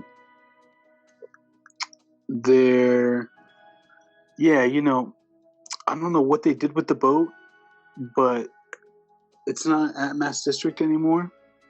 Somebody jacked the boat. Nah. I know. Hell yeah, typical Florida style. We good. Let's go. Somebody go jack the boat, bro. Jack the boat. Yeah, I mean, I think it may have been also may have been towed away or something, you know. Yeah. Pick it up after COVID. Who needs the spot? What happened to my boat? Yeah. So that's the bad part about that. I would love to paint another boat that's actually usable too. That one was totaled, unfortunately. Oh, okay. So that's kind of why we painted on it anyways. We were initially what else can we do with it? Hey, you took something that was broken and made it beautiful. I mean, how much more artistic can that be? That's basically it right there, man. Yeah, man. I think a homeless person actually moved into it, and that may have been one of the reasons why they took it away. I don't know, but hey, you rescued him. You gave him a home. Yeah, right. You've been with for a little while, for real, yeah. So you said that event was I guess sponsored by Wreck-It? Yeah, they had the boat, and they basically organized the space and stuff with Mass District, and Tropiculture was able to help find a sponsor for paint and organize the artists and stuff and curate the whole project pretty much. I think I still have the flyer up on my page with all the info of that event. Yeah, spray wave. I see it. Mm-hmm. That was a fun event. As a normie going to that, I didn't even know that was happening. We just decided to go one day. I don't know. I guess Mel knew, but I didn't know. I knew it was. Going, I knew it was. That's literally. And if I don't like going out, that's the only place I will go out to. I'm anti people, but if it's artistic people, I'm down. I'm good. Hell yeah. It was fun seeing him in his element. He was like walking around talking to people, and I was like, he talks to people. But I was always under the impression that I thought you were like the owner of ResQ, Fort Lauderdale. But it's where you have your studio though, right? Correct. Just where I have my studio. Right on. So yeah, you can find them on their Instagram at ResQ FTL for Fort Lauderdale, and they're really dope. It's like I said, another way that people are able to express themselves, which is really important, and positive. So I'm glad I'm a part of that space at the moment, Yeah, you go there and you wreck shit. Right? Yeah. You wreck things that are already broken instead of people. So yeah, It's like an anger room? Yeah. They call it rage. Hell yeah. Yeah, rage room. That's what I meant. Anger room sounds stupid. No, it's okay. Did you return from the anger room? Rage room is just like, it just sells it way better, It really does. Yeah. It's like rage. Because the anger room is just like, he threw like a hissy fit, but like a rage room, like, yeah, he was in there screaming the entire time. He was doing battle. He was fighting that TV so hard. After COVID, Mel, let's go. Let's go beat up some aggression, bro. Yeah. It's definitely a good date idea, if you want to show off the muscles and stuff and the strength. My wife can beat the TV up for me. She can show me her muscles. She's been working out. I've just been a fat piece of shit.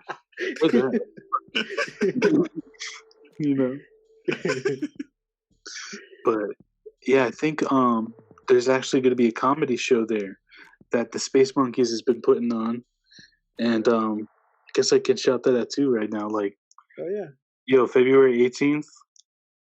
If you want to laugh, come through. You feel me? Hell yeah. Right on. There's nothing. Why'd you make comedy sound like a drug deal? That's what felt it is, winked. bro. I don't know if you winked, but I felt them. But we have endorphins for you. We're good. Oh yeah. We have the best medicine, laughter. Yep. Fresh endorphins. Yeah, that's literally like endorphins, man. Like art, comedy. We're just trying to think of something that's positive that people can come together for, We also have a few artist friends that are comedians as well, so they're just gonna do their thing and get some work in, I'll be live painting there, I think, and some other people probably will be too. So definitely. Is that also part of the Tropiculture collective? No, that's just gonna be with the Space Monkeys and ResQ. They're just throwing it together and making it like a nice little event and stuff. So, but of course, I'm with it still. I'm still available, and they're the fam. Yeah, I mean, I'm not subjecting myself to the collective of Tropiculture, but it's more of like a platform, like an outlet, and like a unified message, right? Right. Somewhere where people like us, artists or creative minds, can get together and feel okay to express themselves, or just have the ability to do what they do without the constraints of most of society, or business itself. Because it's like so many people get like abused and misused, and then they get like labeled as jaded or something, and it just never works out for them, but that's what I made Tropiculture for with everybody, is to just be that outlet, in order to get work and to do it at a professional level, because that's what we are. We are professionals. Like, you can't,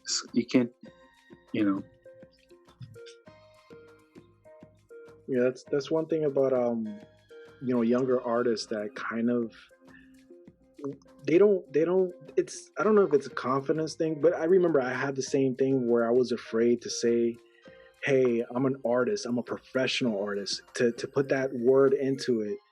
Right. It's important because there's a lack of respect that comes with our trade. Right. A lot of industries don't respect it. They use us. They'll use our art. They'll create their Oh, yeah. shows. They'll create their products and things like that. But at the end of the day, they don't show us the respect that we truly deserve for our hard work. So I think that translate a lot into the culture where younger artists are afraid to even call themselves artists, to say this is my profession, this is what I do. And even I think there's a lot of older their parents and older generations that don't look at being an artist as a viable profession. And this is something we've talked about on here before.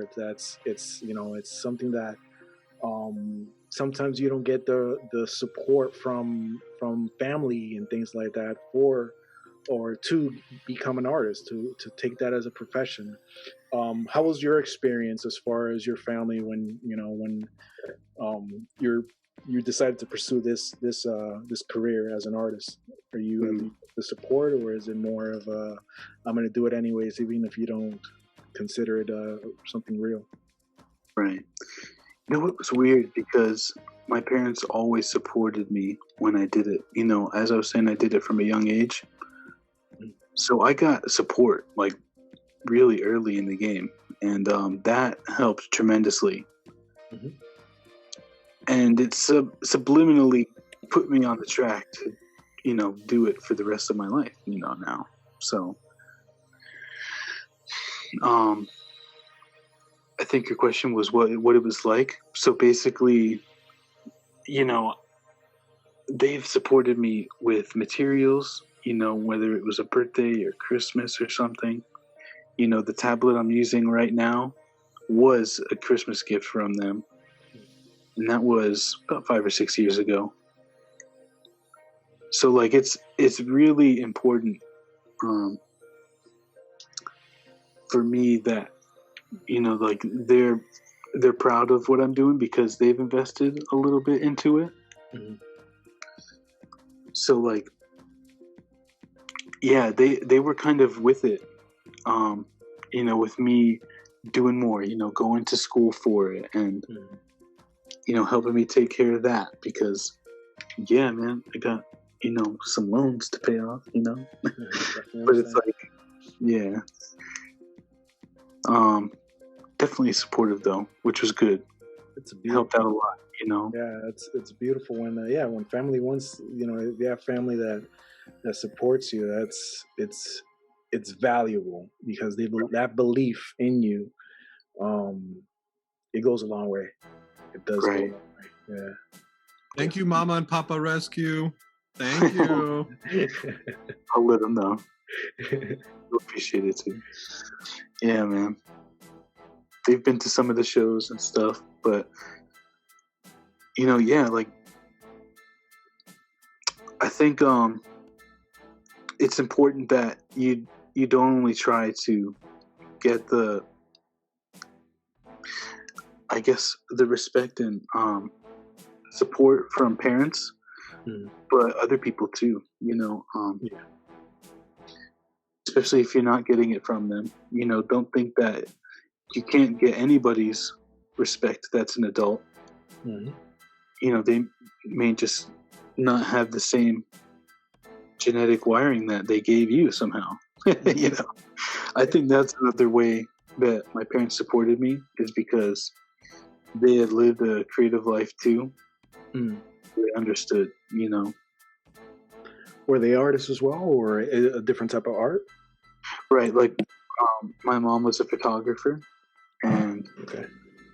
she taught me photography a long time ago. But man, that really helped me get the eye for art at a young Mhm. age. Yeah. Looking at her work, um, and I guess just literally, you know, getting the talent passed down. I guess Hmm. So it was good. It definitely helped out a lot. You know. Yep, absolutely, and that's very important just to have that support. Yeah. So as far as because I think this is also part of our the artistic process. Rejection or even art block. How do you deal with any type of art block? Do you even deal with it at all? Because I've seen artists that don't have that deficiency at all, art block. Oh man, I'm jelly, but Yeah, for real. and it's tough, because you'll get a block sometimes, and you don't know how to get back into your groove. But I get blocked sometimes. After a while, it just happens, and you got to just go with the flow. Sometimes it's your mind trying to focus on other things, and you got so much going on. You kind of got to meditate or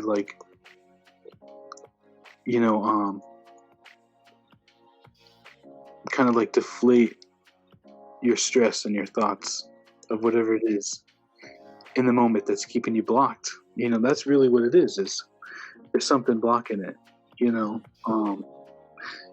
Cool too with my name, because it's kind of like you have to keep rescuing your behavior too. Like, I've always been adamant on keeping my creativity healthy, so that I don't get a block.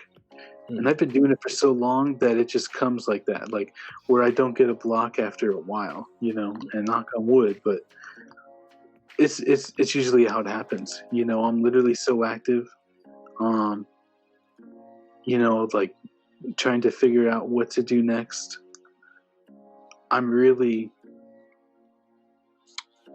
like, I just go with the flow, Yeah. It's like you said, it's always it's something, it's like you preventing yourself. And I think it's been a while for me as well, and it's more so thinking about it. Like, once you don't pay it any mind about, and it's funny because I asked about this, about art block, almost every single episode. So even asking about it, it hasn't affected me in a while. And I think it's always being in a good place mentally, being in a confident place. It has a lot to do with your self-confidence. But it happens, and when it happens, bro, oh my god, it's tough. Yeah, because it's really, and the thing is, at least for me, it's like, what did I do to get over this last time? Because it's changing routines, meditating, centering yourself, and sometimes it's feeding your mind other things, staying away from art, and just letting your mind rest. Because I'm of the thought that when we're being creative, we're tapping into something very powerful. So definitely. We're finite beings, in an infinite world. So we're tapping into something that's quite infinite and quite strong. So we have to give our minds a rest. We have to give that antenna a little rest. It goes back to your other question about inspiration too. You got to stay inspired, I think, too. It's a big thing. If you just stop taking in inspiration, how are you going to think of anything to begin? Yeah, you gotta, just like you're saying, like, it's so tough. It's like, how can you get back into it? But it's right there. It's literally within your head. You have to find that key, and sometimes it's just letting it come to you, or maybe you do search for it. Maybe you do really try to push yourself past that barrier and block. And it's funny you say that, because we've had artists that have said that I just push right through it. I just I keep trying. And there's other artists that say I go watch a movie. And it's like, and I get back to it, like holy shit, okay. Like I've tried many ways myself. Like, I've tried pushing right through it, and whatever I create is heartless. It's not really what I want. Or if it, what's worked more for myself is just staying away for a little while, turning off the computer, putting away the tablet, putting away the sketchbook, watching some YouTube videos, listening to music, watching movies, staying away from it too, and realizing that this is not supposed to be stressful. Art is not supposed to be stressful. Right. It's supposed to be the opposite, like releasing it, Exactly. Yeah. Those buildings, perfect. Thank you. Excited for my first artist block. Have you? Wait, Excited. You said you're excited for the next one? Yeah. I thought you said you've had your first art. I'm like, have you? No, I'm excited for it. I'm waiting for it, the day for it to come. I could be like, I relate now. I understand. This sucks. But I mean, Andre, you have had some, creative block when it comes to writing and things like that, though. So I mean, that's similar. That's true. And it's the same thing. Creativity is not only art. Art is not only just drawing. It's not only visual art. It's spoken word, is entertainment. There's many forms of art and many forms of creativity, and it all flows from a similar place. So when you're blocked creatively, it's still the same process. It's you're still having artistic block. It's just from a different perspective. Right. So you've had that, Andre, for sure. Well, I want this one. I want to be able to like. No, you do not. I want to be able to put my pencil to paper and be like, no, and then rip up the paper and be like, this is garbage. I do not want to draw a wall today. No. I didn't know it comes with a French accent. Part of the block, dude. Come on. Everyone knows that. Our block comes with a French accent. We just have to get over that too. I have to relearn English for the 6th time this month. That's why they're always upset. Yeah. They're just blocked. Somebody get me some bread. Second. Yeah, bro. It does. I wonder what like a potterer's block is. A what? Potter? A potter? Like, oh, potter's like, block. Yeah, like a potter, like a, I don't know, what are they called? People who makes pots? Potter? Sculptor? Harry Potter? Yeah. Yeah. Someone who uses clay to make plates. Somebody who does pots. Yeah, like a potter, right? Yeah, Right. A stoner. Does pots. Not that kind of pots. Oh, sorry. Nice. Like, if you work with clay and if your artistic, medium is clay, what does that block look like? Do you just see like clay all over the walls because they get mad and just throw it? Or like, do you just see like a bunch of like loose plates or like I mean, deformed pots? But I mean, it's not always visual. It's sometimes your hands don't want to do what your brain is telling them to. You know what I mean? Right. At least that's for me. That's how my block manifests. Where if I want to do a line a certain way, it doesn't manifest the way that I want it to in my brain. So it might be the same. It might be the same for people who do pottery. Maybe they want to do a certain shape, and what they have in their brain doesn't manifest to what their hands are doing. I mean, who knows? We're all different. You get a potter on here, Doug. I want to ask him. It's funny though because usually their clay starts with a block. It's like a block cut out of clay. Holy shit! Then they have to conquer the block. Conquer it. Conquer the block. Holy shit! Yeah. Maybe they have an easier time because they just punch it. They're just like, I feel so much better. I want you to be round. I start rolling it. Yeah, think of your method, Put some fire to that bitch. It starts melting. Like, yeah, you see now. See, you could have been round. You could have been a freaking pot, but now you're melting. Yeah, look at you. Now you're just a shitty plate. Could have been beautiful. Now you're just goo.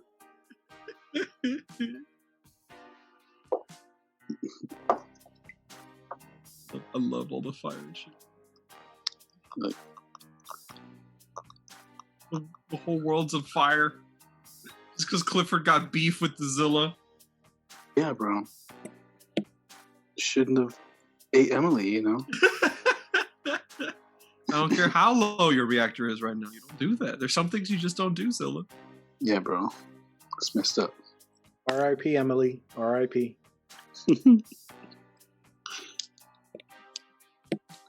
Yeah, I'm just gonna do some little window lines there. So, ResQ, are there any projects you're working on right now that you want to talk about, or anything? I know that you said you have a few things that are coming up. Any of those that you want to? Yeah. Yeah, the shirts are a big factor right now. Just been working on merchandising the things and getting the materials. So within the next week, I'll be dropping some info on my Instagram. Just about the merchandise and what's available, and the link, of course. It's gonna be really dope. I really want to provide stuff that's going to do like what we've been talking about, you know, and what you've been asking me what I'd want the art to represent, you know, like that's something I want people to feel like they can wear on their shirt, Right on. and let people know, like, look, you know, I'm a conscious person. So, you know, rescue your mind like I've tried to do in order to deal with you, you know, I guess, in a way. Mm-hmm. But in a polite way, of course, right? Yeah, definitely understand. Yeah, no woke culture here. No, like, hey, rescue yourself, huh? I see you not rescued. Everyone sounds.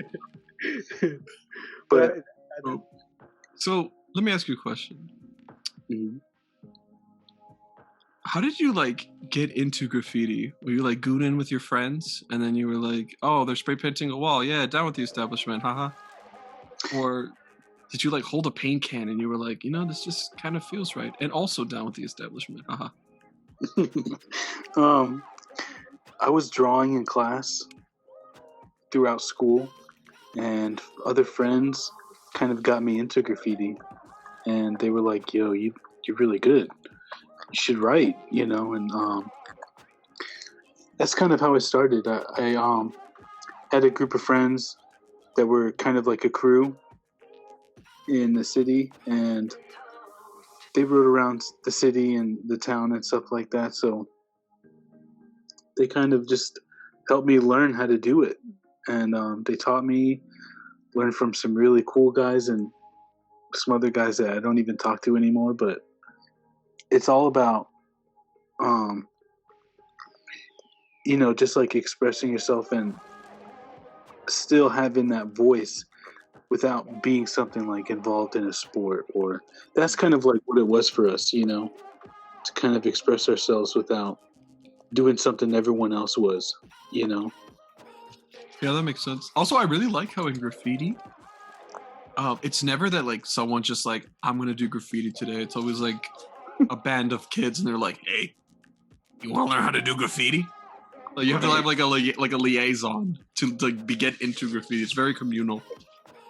I mean, people forget that's really how art started. Was, you know, people that were teaching, people that were like artist masters, and they had people under their tutelage and in their studio and whatnot, you know. And like,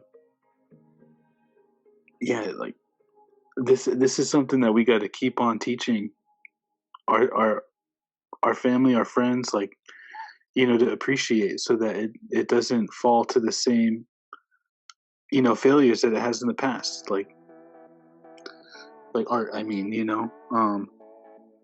You know, going back to what you said about, you know, art, you know, or graffiti being, you know, cavemen, that's literally the beginning of art in general, was graffiti, because cavemen drew on walls, painted on walls, and that it's technically graffiti, and they were telling a story. They were telling the story about their own lives.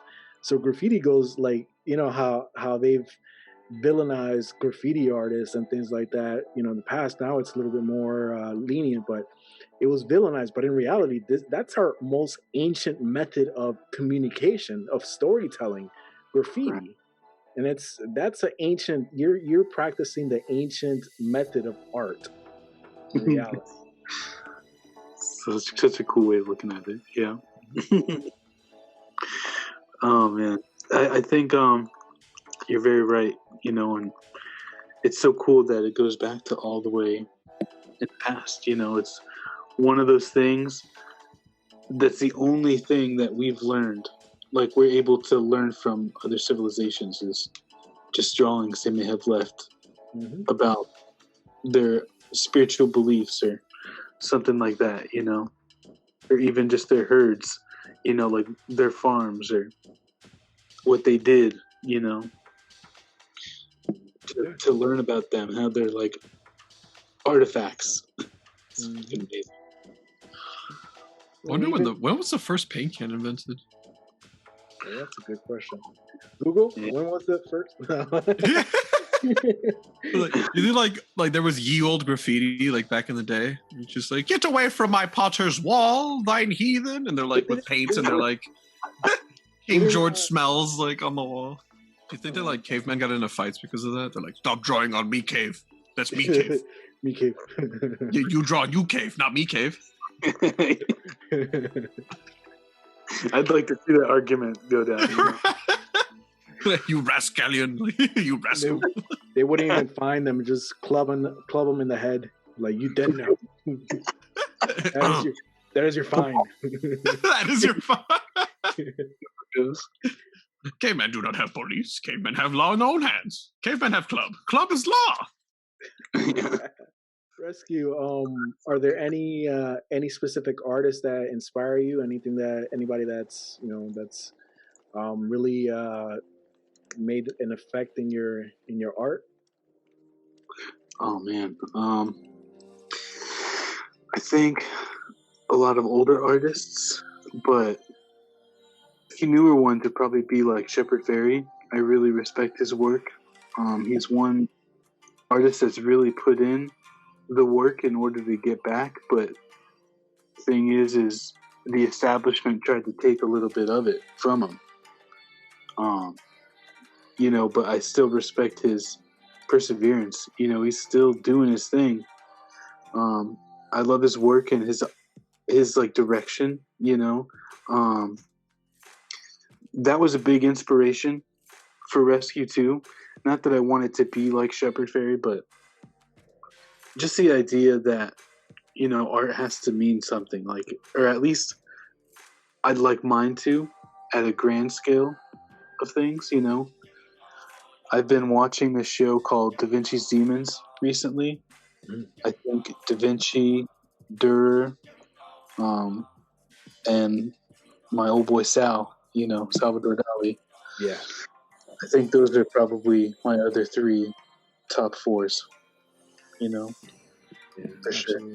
One thing, I'm happy that you're just like, I like Salvador Dali. That's great. Like, he's good to like. People are always just like, and I like Salvador Dali. I'm like, of course you like something. He's amazing. Don't be ashamed. I know. I'm not Look ashamed. at him.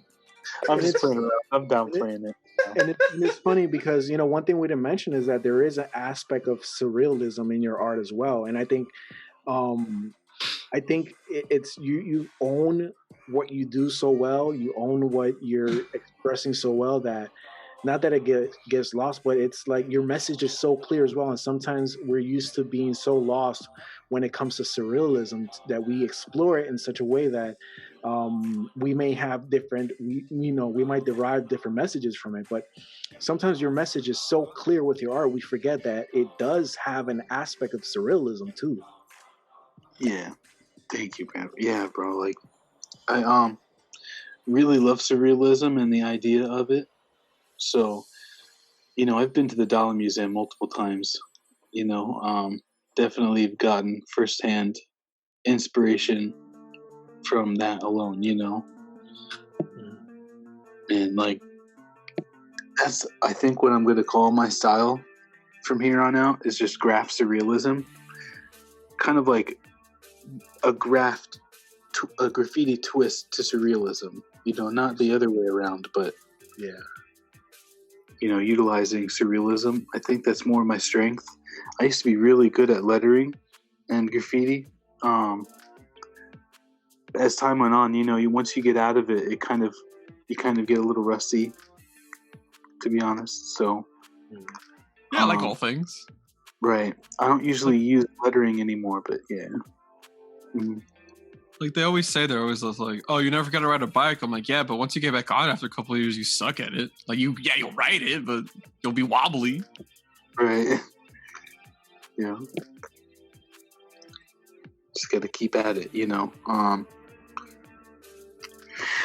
Yeah, like I've been painting for a while now, and it's not that I don't want to do lettering anymore, but the feeling of the spray paint in my hand makes a huge difference, It's almost like evolution. I mean, you once we do something more and more, the more we do it, we evolve. We don't only just get better at it, but we also we change, we evolve. Our style becomes more our own. So you're owning it. You're owning that. So, Rescue, let me ask you, what do you like most about being an artist? That's a good question. I think, everyone says you're so lucky to do what you love. I think it's true a little bit, but not that I'm lucky. Just that, I'm able to have the support and stuff. Like I'm blessed as if this is what I meant to do, Mm-hmm. I think things in my life have really just set up to tell me that. So I like the fact that it makes me different, but unique. Like I can be myself. I've always been someone that's set apart and a lot different than other people. So, I think, yeah, I just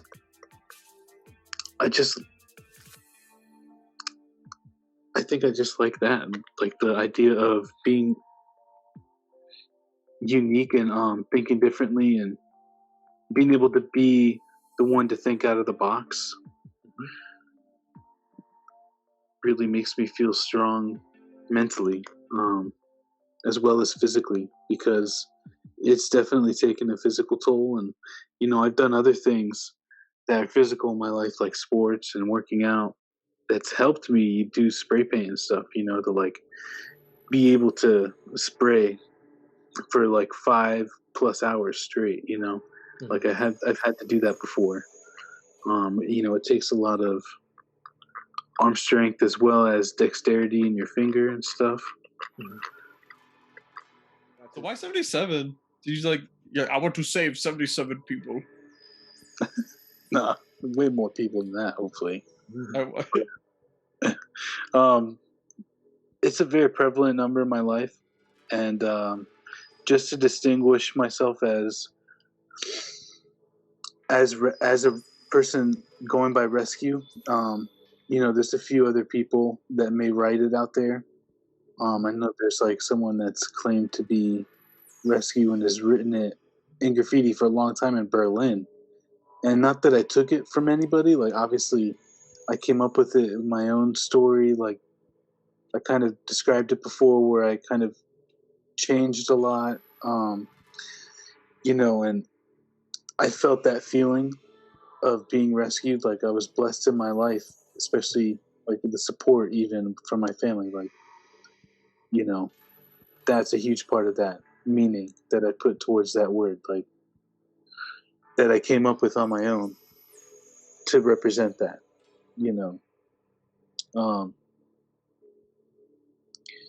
yeah. So, the number 7 is like a super powerful number as well. And I think that's what made it stand out to me, as it kept on coming up in my life. I'm like, this is a part of me. This is, if you will, coded in me, and code is so important. I think people don't realize that life is full of it. We're just talking about Da Vinci, and people talk about the Da Vinci's code,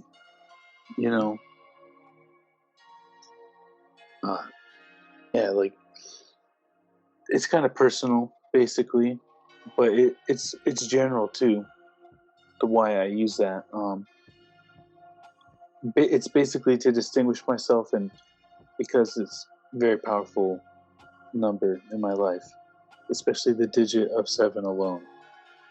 You know. So you go like ResQ, and then the number 7 because it's powerful, and then another 7 because double the power is better than single power. Right. Hell But it also it's always come up as double 7s in my whole life. Okay, I think I'm good. What do you guys think? What do you think, man? Dude, I fucking love it. Yeah. Oh shit, the smoke and everything. Holy shit. That's dope as hell. Oh god, look at it. I love it so much. I love that you put like Clifford on like he's like the Wolverine bub. Like you wanna get some of these claws, bub? He was about to slug the hell out of him. All right, cool. So what was I doing again? You are drawing a prompt. I know So that. I was gonna make you flip a coin or whatever, but because of a joke we made many moons ago, I'm just gonna pick it for you. Okay. All right, cool. You are going to kaijuify to fit the theme. Barney. Oh, you son of a bitch! I don't You're think gonna that, I don't think that'll be because it's literally that's Godzilla. He's just an unfriendly Barney. Yeah, so you're gonna draw like the big stupid Barney head. Okay.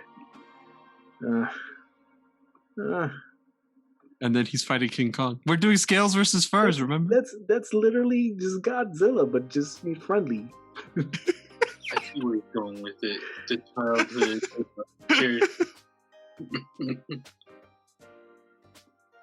Fuck. Barney. You said scales versus fur. Barney.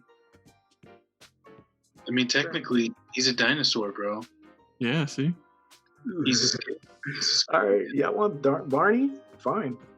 Dark Barney. Y'all want Barney then, all right? Y'all want Barney. Let's give you Barney. Darth Barney. Darth Barney.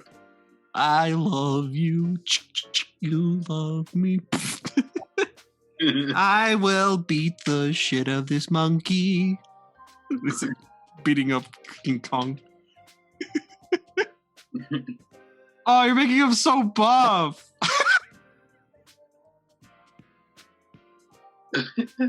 Oh, he's so buff. Oh no! You want the Barney, so we don't give you Barney. You're gonna fur bait people. It's gonna be a furry Barney.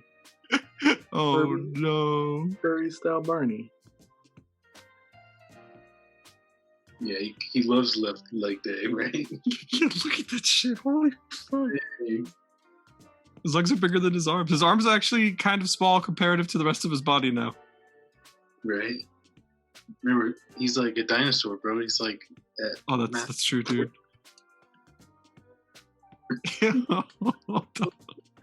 Are you making his arms smaller now because he's a dinosaur? Oh, they're here!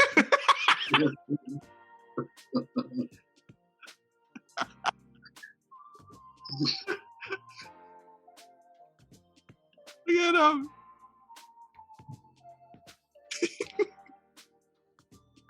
That's fucking sick. I love it. I never thought that you could just like, oh, the arms are too small. Okay, and then you could just like cut them out and just. Fuck yeah! That's so sick.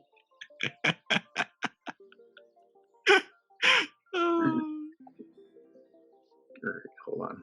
Alright, I remembered my questions now. Holy shit, I'm so distracted by this buff Barney. ResQ. You know, for legal reasons, we're not saying that they're tagging, but if someone was to get into graffiti art on a canvas that they can totally legally spray paint, what would be your beginner kit that you would like offer them? Probably. I'll get very specific, I guess. Hell yeah, get extra specific. Not that I'm not as if I'm going to listen to this later to totally copy exactly what the fuck you said so I can purchase it. Haha. But yeah, right. Man, I used to get spray paint online back in the day. Before there was a lot of spray paint in art stores and stuff like that. That was the only way you were able to access some of these quality brands. So I would suggest to go that traditional route and say, go on Bombing Science, get like a multicolored diamond pack, which is basically like 12 cans of different brands. I would suggest Iron Lac or any Montana brand. Whatever tickles your fancy and wallet, pretty much too. And then a case of Molotov paint markers, like the 24, I think it is, set. Yeah. Hello? Bro, that looks like him. Oh my god. He's about to fuck up that monkey, dude. He's gonna get him. Okay, so he's gonna face King Kong? Is that what you guys are saying? Yeah, because at the beginning we made a joke because you were drawing Clifford. Clifford was Team Kong because they had hair. Oh, I see Kong now. Yeah, so Barney's team Scales. So Right. he's fighting. So he's gonna fight King Kong. Bro, that's what WB needs to do with the monster universe like that, you know? Not WWE. Well, you say WB or WWE? WB. Oh, Like- my bad. I think you said WWE. Oh no, my bad. But I mean, yeah, it'd be pretty funny if they have like a big movie where it's like pretty much a match of the monsters, you know? That would be sick. Well, that's what they have, though. I mean, I guess Mothra and all them too, or do you talk about like other like licenses too, like Barney or Clifford? Yeah, that'd be hilarious. Just like Barney, whoever owns Barney, the Scholastic Company. I mean, the Scholastic Company, man, they'll probably bend over for anything. You know what I mean? Like, Please, we need money. Please. Clifford's not doing so hot. We have a CGI movie coming 2021. Children are scared. We had to kill off Kaiju, whatever his fucking name is. Caillou. Caillou. It's Caillou. He's the last kaiju. He's like the hidden one. He's just him throwing a temper tantrum the entire fucking time. Little boy could go fuck himself. He was awful. Oh my god. So, do you know what Caillou is? no, what is that? So it was a cartoon about this little bald kid, but the bald kid was a brat, and that's literally the whole cartoon. And they pulled it from air after way too many seasons. I think it has like 5 or 6 seasons. Because parents were complaining that it was causing their kids to be assholes. She got like 20 seasons. Yeah, way too long. But literally, that's the entire show. It's just this little bald kid being an asshole. Right. Doing like random shit and not getting in trouble for it. Honestly. So parents are like, my kids are doing these things because they think there's no consequences, like kaiju.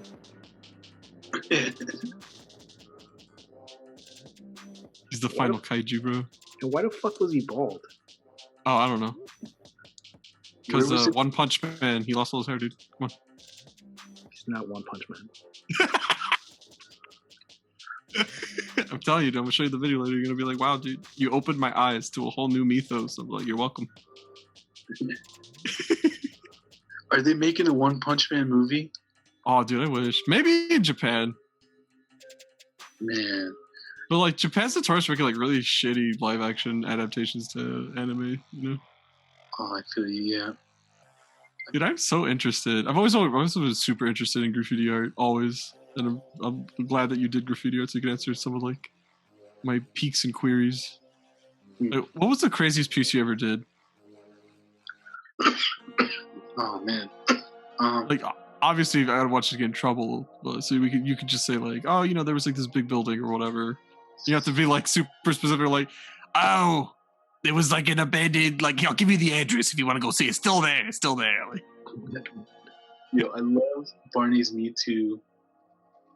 Like, just a massive tail, by the way. he's gonna fuck you up, dog.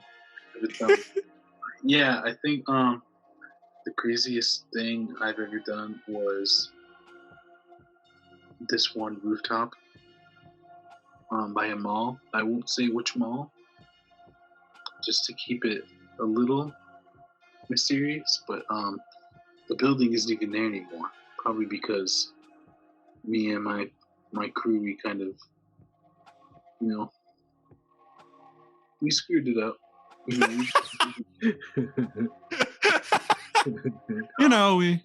fucked it. It's fucked up. We fucked it up. These huge throw ups you could see from the road, and then this helicopter started flying over us. And it's not like every moment of the day a helicopter flies over you, but when you're standing on a rooftop, you better bet they're gonna they like called me. They like called the freaking copter on us. Like, it was good because we were pretty much done, but we had to climb down the building and get out of there. It was pretty crazy. That's scary. Woo. Yeah. Yeah, I've always wondered that too. Like sometimes you'll be like driving on the highway or whatever, and you'll look like on the back of the fucking sign, and there's just spray paint on there, and you're like, how do they get up there? Like, right? Climbing. It's crazy. Yeah, but I didn't want the helicopter to like pull out a turret, and like, stop what you're doing, That's crazy, Can you imagine they pull out a like fucking Expendables 2 Gatling gun on some kids on fucking spray paint? I just know that thing was for us, So absolutely. Like that. Yeah. You're like, fuck it, I'm out of here. No, not today. No Expendables shit happened to me today. Not today. Yeah. That's fucking sick. That's funny. Yeah, that's crazy. They would send a helicopter for you. I guess, yeah, because they don't know what you're doing up there, right? So they're just like, man, it's like a gang drug deal or some shit going up down there. It's an abandoned building. Well, yeah, the business wasn't open, it wasn't like an ugly abandoned building. Mm-hmm. But yeah, I assume they have a regular copter patrol. And goes around. They probably have one for the city. Certain cities, I guess. Bro. Why you I'll look over. Oh man. That shit, dude. Just remember, Cog, I still love you. Is it dinoscaping? But sometimes love hurts, Cog. Sometimes love hurts. It's so hilarious. Became a villain and just totally turned like that. I know you didn't like the character I gave you, Mel, but this is fucking sick, dude. I'm living. I hate you so much. Oh, I love it.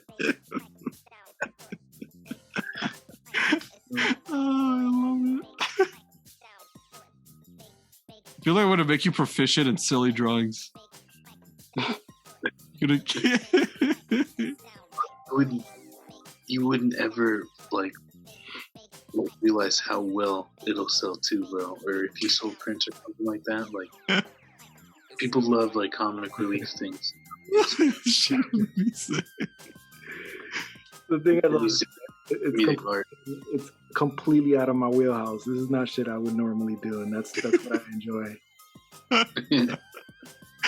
That's a favorite too. It's not stuff that he would do, but he does it so well.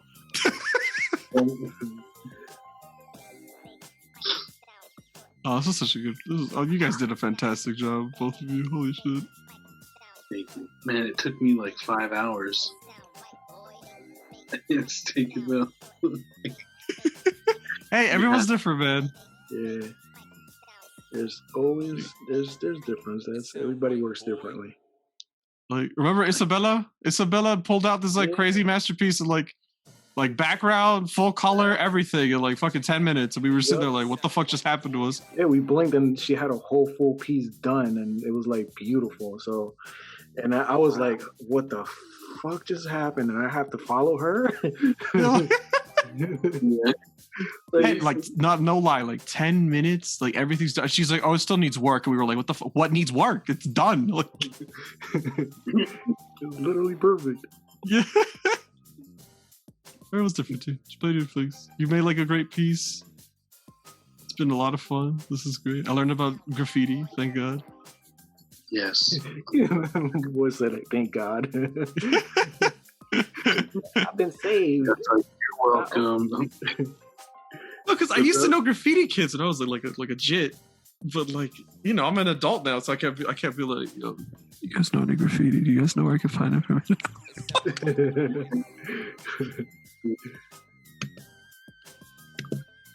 They're gonna look at me like I'm a crazy old man now. I'm looking forward to that. I'm looking forward to be a crazy old man. Like I'm looking forward to the time where, because you know, older people, they can say whatever the fuck they want. Like, I'm looking forward to that time where I can just like be old and just like be grumpy and like not have to care about being PC and shit like that, and just like, hey, yeah, fuck all of you. It was the Chinese! Mel! Like it's okay because I'm old. Man, this is super dope. Dang. Thank you. This is really quick. Oh,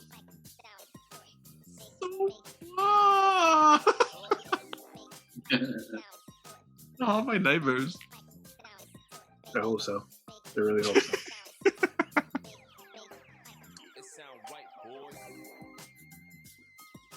Well, hey there, Kong. Do you know what happened to my steroids? I took them all. I'm not blaming you, Kong. I'm just saying.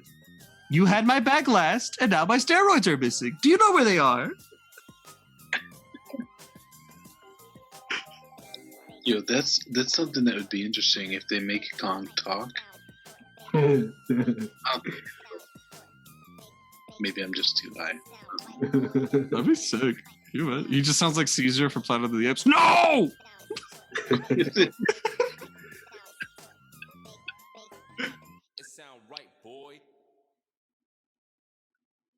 Alright, so let me think. I'm all Look at it! Look at that party! Nice. What is a little bit more spectral highlights. That's a movie right there. That's so. Tell me, Tom. Oh, so sick. Last year, the year before, and this year, DC, and I think it was DC, and Hanna-Barbera teamed up, and they made a bunch of like dark versions of the Hanna-Barbera shit. Like they made Scooby-Doo Apocalypse, they made The Chilling Tales of Sabrina, Riverdale, which is the Archie Jughead bullshit, like stuff like that. And this would be perfect in one of those crossovers. Marty versus Kong. Yeah. Crap, I just learned what this was, and I can't remember what it's called. Compact light. No, What? rimming light. Rimming light? It's not. All I'm doing is Gaussian blur, but it's looking like it's stronger because of the fact I learned that too. Gaussian blur. Attorneys at law. Gaussian and blur. Gaussian and blur. I'm Gosh, he's blur. The name is Goshi. This is Blur. We're here for you. Do not worry. We will make sure that you are free by the end of tonight. Goshi, here. You said worry. Do not worry. Do not worry. You make my wife yell at me. You're like, I don't know what I'm gonna do. I'm like, Like, man, they're framing me for murder. I'm panicking. Like, I don't know what's happening, but my attorneys hired like the 2 best lawyers they could find. And like, oh man, do that wowie. Like, oh fuck. Elmer Fudd's represented me. What am I gonna do?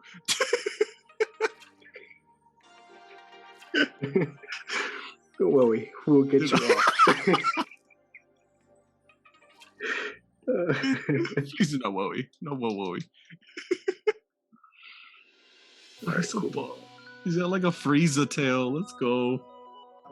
We have Kaiju Barney, slightly buff.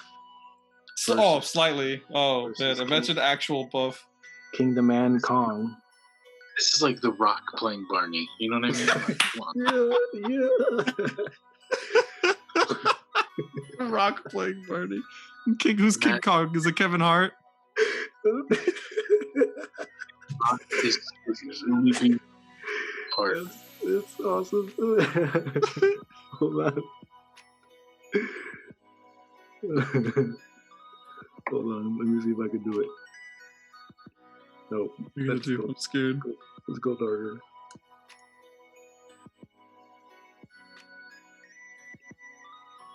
Rock as Barney. Fucking son of a bitch. Funny as fuck. Rock as Blarney. Can we actually put that? Barney. Yeah, good enough.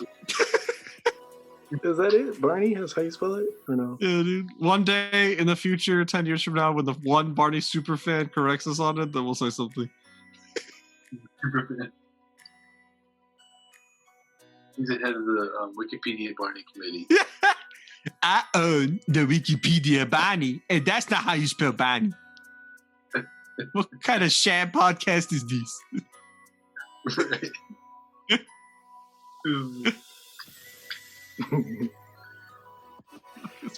Kevin Hart as Kong. Kevin.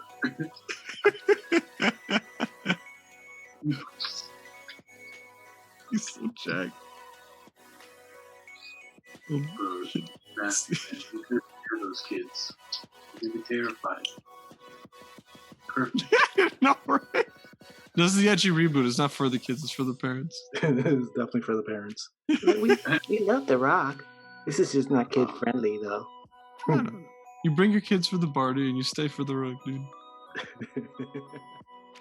ResQ. Yes. You could give one piece of advice at all, to any up-and-coming or long-lasting artists. What would it be?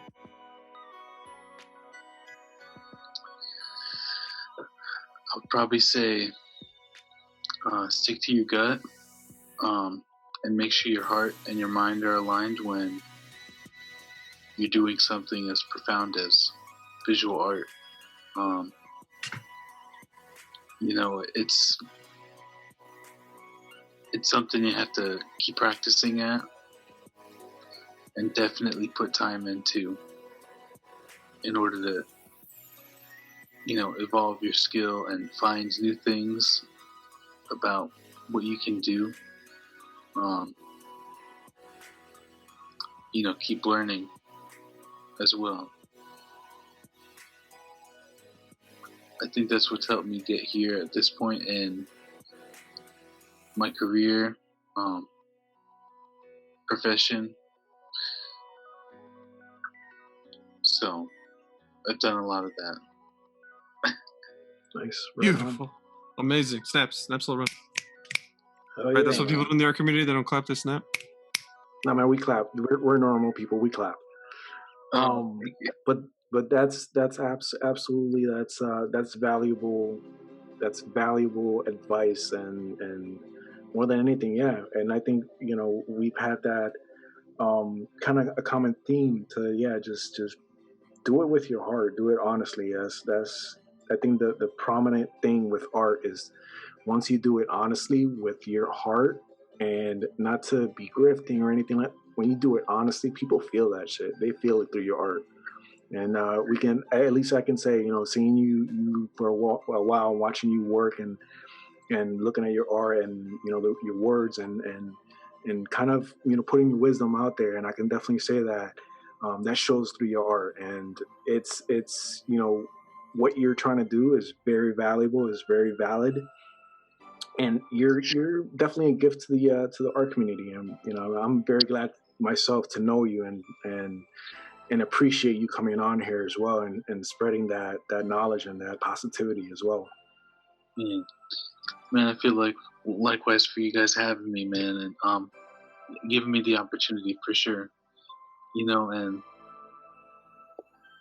yeah, like it was really good to share my story a little bit with you and create something that it's a little different, but definitely fun, man. So yeah, I really appreciate it, guys. Andre, do you have any last words? Any final tips, tricks, or stuff? Tips, tricks, and or stuff. Well, make sure that you stretch your hands before you draw. Make sure that you drink water, lots of water, at least 2 liters a day. Remember that. And follow me at Twitch. Follow me FATGUERO. That's Fatwero at twitchtv.com every Monday and Thursday. Hey, right on. Any other wisdom? Nothing else? That's it. Dude, just stick to your guns, bro. Don't compare yourself to other people. It doesn't matter how long it takes that you create. Just make sure you're creating. Like me, I've been trying to write a stand-up routine for like fucking year, and I'm still not done. Haha. just keep going. Just keep trucking. Absolutely. And anybody is listening, any young artists, just regardless of anything, even your family, sometimes they're not going to support you, and sometimes even at that point when they're not supporting you, just stay strong, continue doing what you're doing, because at the end of the day, if you're happy, that's what's important, because you're going to wake up yourself, you're going to go to sleep yourself, and if you're not satisfied with the life you're living, it's not worth it. Yeah, what's the point? Yep, exactly. Guys, it's been a pleasure, man. I'm so glad. Thank you, ResQ, for real. Yeah, for real, man. We're very blessed and happy to have you, and we hope you come back.